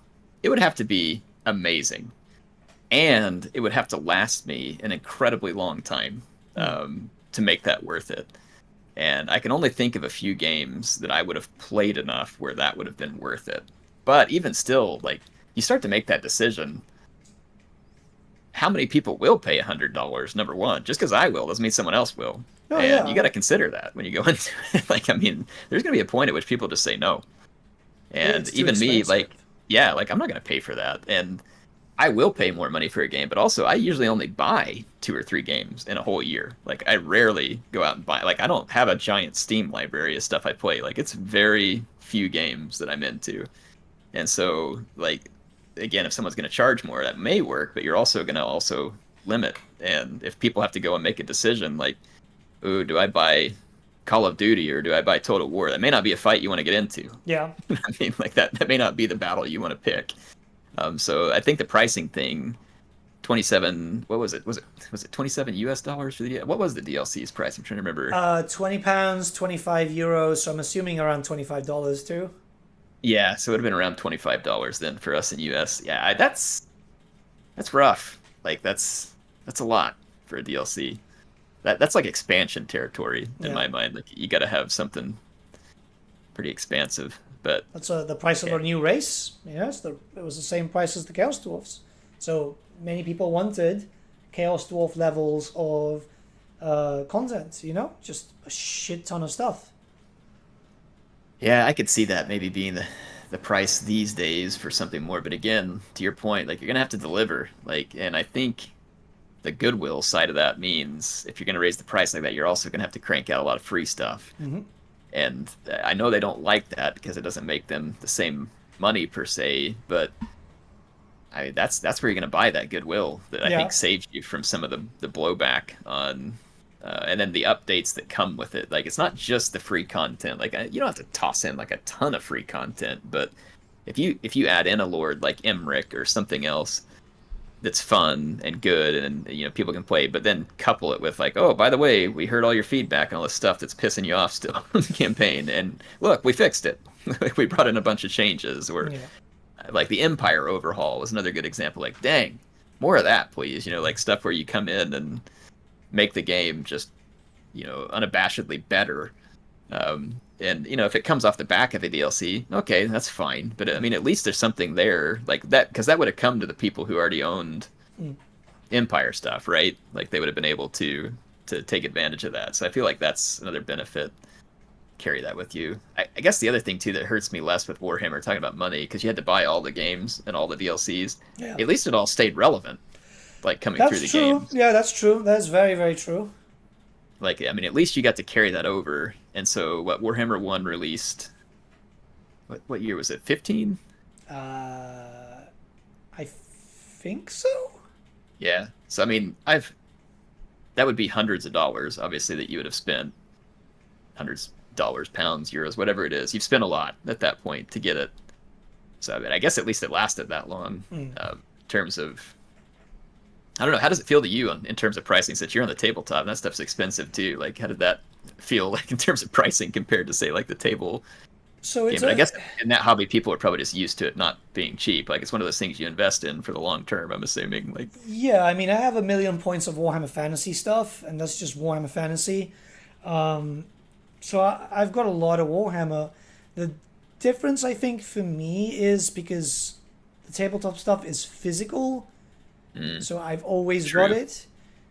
And even if like the rules get fucked up, I can just play an earlier edition and so on.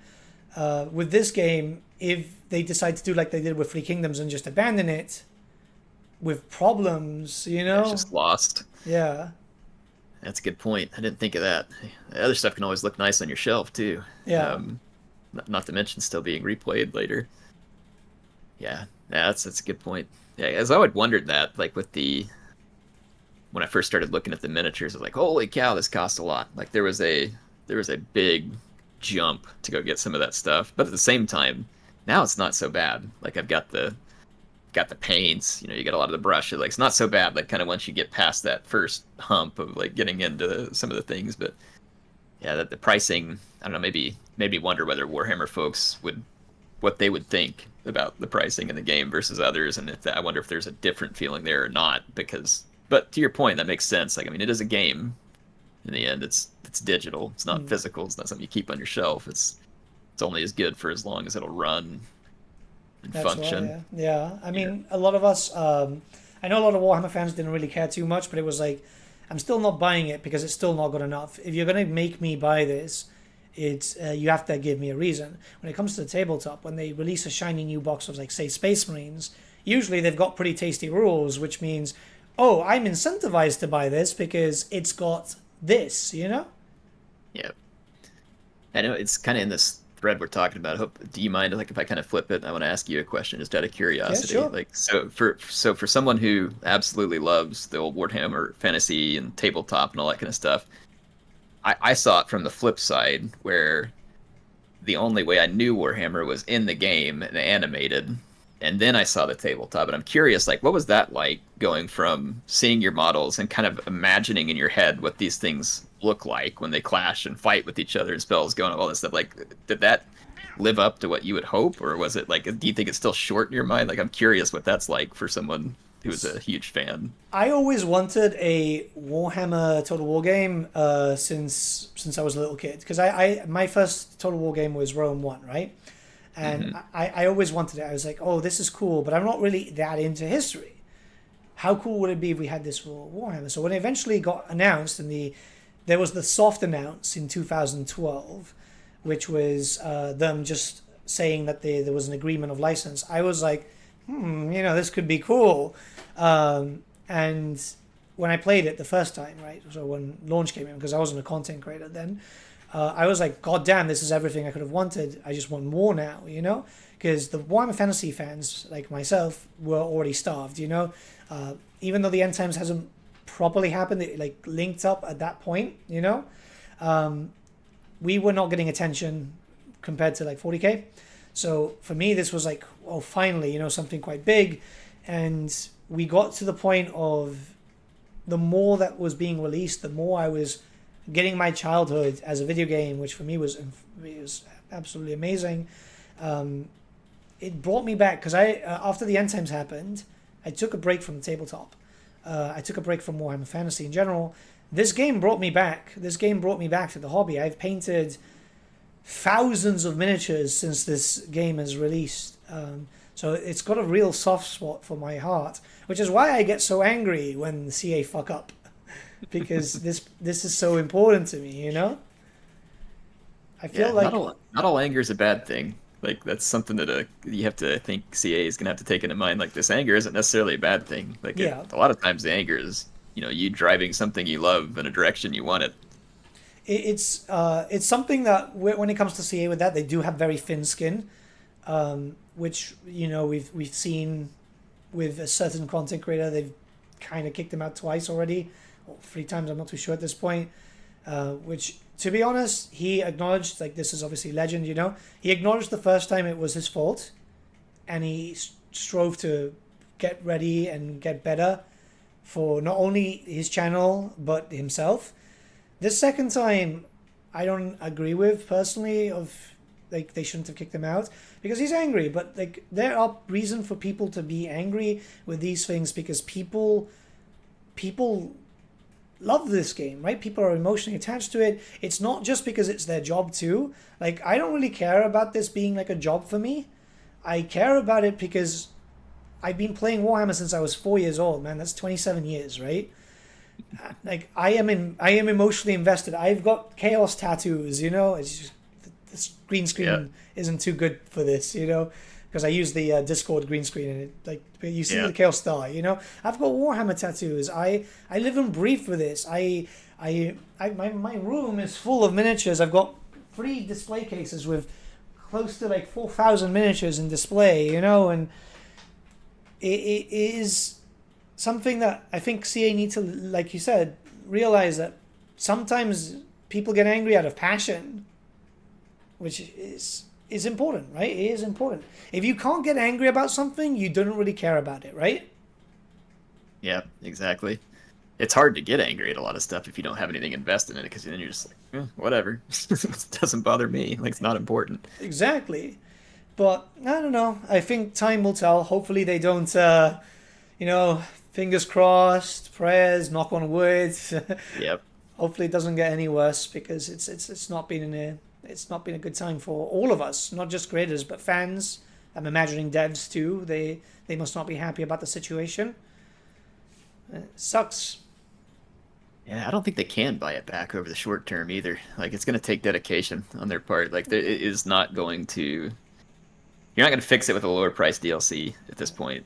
You're not going to fix it with, any one thing. I think people are just going to have to slowly see a change of how they interact with us. Yeah. How they present things, couple that with positive changes to the game or the way they do their DLC stuff. Like, I think that ultimately you can buy it back, but I about half wonder if people are really going to trust it if there's not some big changes, from within the company that proves that you're going down a different road. Yeah. And I think all too often, unfortunately, in our world, it's like something will go wrong. No one wants to take blame for it. And then whoever led the way on it never is held accountable for it. And so you kind of just end up in this swamp. It's probably like most people hate politics because it's like that, right? It's like no one ever changes. No one ever does anything, and then no one's ever held accountable for anything. So it's like you end up in that kind of repeating cycle, and then eventually people just get like, yeah, whatever. Yeah. They just write it off like it's just always broken. And I would certainly love for that to not be the case here, but I think they're going to have to make a change that people can see, feel, and actually believe. And then it's going to have to happen for a long enough period of time that trust comes back in and people actually believe it. And I think for me, after all the work they've done on Rome 2, I was bought in. I was like, I think they got it. You know what I mean? It's like I think they figured it out. And then as Warhammer released, was it perfect? No. Like, it wasn't perfect, but it didn't feel like some kind of massive debacle. Like, you come into the whole chaos thing, and then they found a way to amicably put that one to bed, right? Yeah. So it's like, okay, everybody's mad, but look, what was it? It's like if you pre-order the game, it's free or something. Yeah. And if you buy it afterwards, and that felt like an okay middle ground, right? Like, it made a lot of people were mad, but it's like that's an okay solution to it. And then I think they even made it where you could buy it like a week after the game release. Yes, yeah. And still get it. So again, that was a really smart way to find like a mediation there. But like, to your point, you look at these newer escalations of anger, and like the middle ground wasn't there. It was just kind of like a slap on the face when he came back, and it's like, why? It's like, I know you know how to do this. So that's why I think I was so shocked whenever that statement came out around the pricing too, because it was like, that was not what I expected, especially based on your past actions and how you had dealt with these things in a way that made a lot more sense. And speaking of that too, like the whole Immortal Empires thing, like when Warhammer 3 released, I was so excited for it that like I think I saw past the fact that like the other content wasn't there, and it's just like I'm sitting here playing it. And it's like, oh, this is cool, like all this new stuff to mess with, all these demons, all this, Kislev Cathay was all new. And then I think I realized like a week after the game released, like, okay, now where's my elves? Where's the dwarves? They're all missing, and it's just like, and so ultimately that one was an easy rear view to look back into. But you would hope that CA may have been able to see in the sense of people are now used to. Like when Warhammer 2 released and it didn't have Immortal Empires, it wasn't the end of the, or sorry, Mortal Empires, it wasn't the end of the world because we didn't have it before. We weren't used to it. Like that content wasn't there. Now I think they were missing some of the content, right? Because of like what went on with Norska. That was a shit show too, yeah. Yeah, yeah. And so some of it was missing. But then it's amazing to me, they almost made that mistake on a larger scale with the other one when it came out, because you play that game for a few minutes and then realize, well, I don't want to play this without all my other stuff. You know what I mean? Like, and so I feel like they probably went into it the mindset of, hey, we did it with the last one, we'll do it again here, but now you have a different expectation. So I think that people always talk about that at work when you get promoted, there's a different expectation. So like what may have been okay as an analyst is now no longer okay if you're a manager, and then what you did as a manager is now no longer okay if you're a director. Like there's different expectations at different levels, and I feel like that's the case with the Warhammer for me. Was Warhammer 3 had to come out at a base level higher than where Warhammer 2 was sitting in order to fully reach its success, which it obviously didn't because they released kind of almost like a beta, right? It was almost like a beta. It's like here's the beta version of what we're working on, and then we brought the stuff out later. To me, that one was just a whole timing mistake, because I play Immortal Empires right now, and again, not perfect, a lot of things wrong with it, but it's freaking awesome. And if that would have been there at release and been in the position, let's say it is now, like if the way it is now was release, dude, that's a grand slam. Like you come out with that. And then if you did that and you were ready to follow it up not too long later with the addition of, say, like the Chaos Dwarves or something, again, that drives a lot of excitement, in my opinion, because now it's like I'm stepping up from Warhammer 2 to Warhammer 3. It's not like a step backwards and then wait 6 months and slowly step up to where we were. Like you just step straight up. So maybe that's the mindset that needs to be there. It's just everything is kind of a step up rather than, like a lateral or, heaven forbid, at this point down. We don't need any more of that, but don't tempt fate. Yes, yeah, there's a monkey paw somewhere, in CA Horsham, just itching to close another finger. Yeah, we don't need that. Ooh. I guess part of that makes me sad too. You've worked with a lot of the same guys I have within CA. Like that's the one thing that bugs me even more about a lot of this, is that I think you get a lot of this. Some of it is like irrational hatred for everybody at CA. Some of it is very rational hatred for the things that have happened with the game and other stuff. So I want to separate those two things too. So like, but the sad thing is like the community guys that I've worked with over the years have gotten like better and better. Like in the sense, like they built up this huge community program and they pour a lot of time into it. Like they have people working with us full time essentially. Mm-hmm. And then it was like, at first it was like 3 of us, 2 or 3 of us, they give the game to. Now there's tons of people that they reach out to with the game, which is great. That's the way it should be, in my opinion. Like spread it out, like, get more people involved.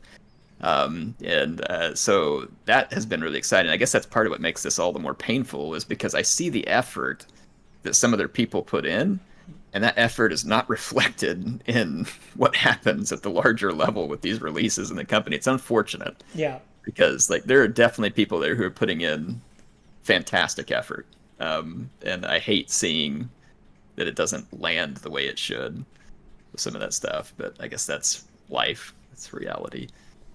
Yeah. Unfortunately, it's sad, but I think all of us have had to learn now that CA aren't really our friends. They are, which kind of sucks. Because I do want to be friendly with CA, or at least people in CA. And there's people I'm friendly with, a lot of devs, artists and so on. They reach out to me and I chat to them because, these are cool people. They are bringing my favorite fantasy world to life. But sometimes I feel it's like maybe it's just best sometimes to talk from a distance, Yep. Yeah, I guess that's probably the way it has to be. So I wish that some of the effort that I've seen was a reflection of the larger whole sometimes. So I think that like anywhere, there's those people who are dedicated to it, who are totally sold into it, and then there's others where it's just a job. You know Yeah. what I mean? Like you're just kind of rolling through the job, and sometimes that's okay. A lot of times it's not. You know what I mean? Like it's not enough. Got to be passionate about some of these things. But before we end this, because like we've been in a pretty downer mood, um, tell me, what are your plans for the channel going forward? Because like you do a lot of stuff. You're not just doing Warhammer. You're doing historical games and so on. Do you have any big plans that you want to talk about? Yeah, so I'm gonna switch things up a little. I'm trying to maximize my time, so I've already started streaming more, and the idea there is that I don't want any dead time with editing. Mm, Editing is a I don't think people realize like I only edit yeah. very lightly, and it's still a huge waste of time. Hmm. And for the people who really do a lot of editing, like a very nice video with all the nice B-roll in the background and timing, like that is a crap load of work. Like work that is nowhere near the time I have. And so for me, like I want to move to streaming because number one, I like playing the games Mm, and I like the community interaction. And so I'm gonna move like all of my single player stuff for the most part over to a stream format. And then that way, like I can dedicate these chunks of time each week. But you know, multiplayer doesn't really fit that quite as good, like because then you have all that in between time where you're building armies and stuff. So I'm gonna probably still like I'm never gonna give up on the Total War games. At least I say that. I guess it could get bad enough that something forces me that, but I don't have any plans to give up on the Total War games right now. I do hate that the interest in them is what feels like rock bottom. yeah. Um, but in any case, I'm gonna keep those going.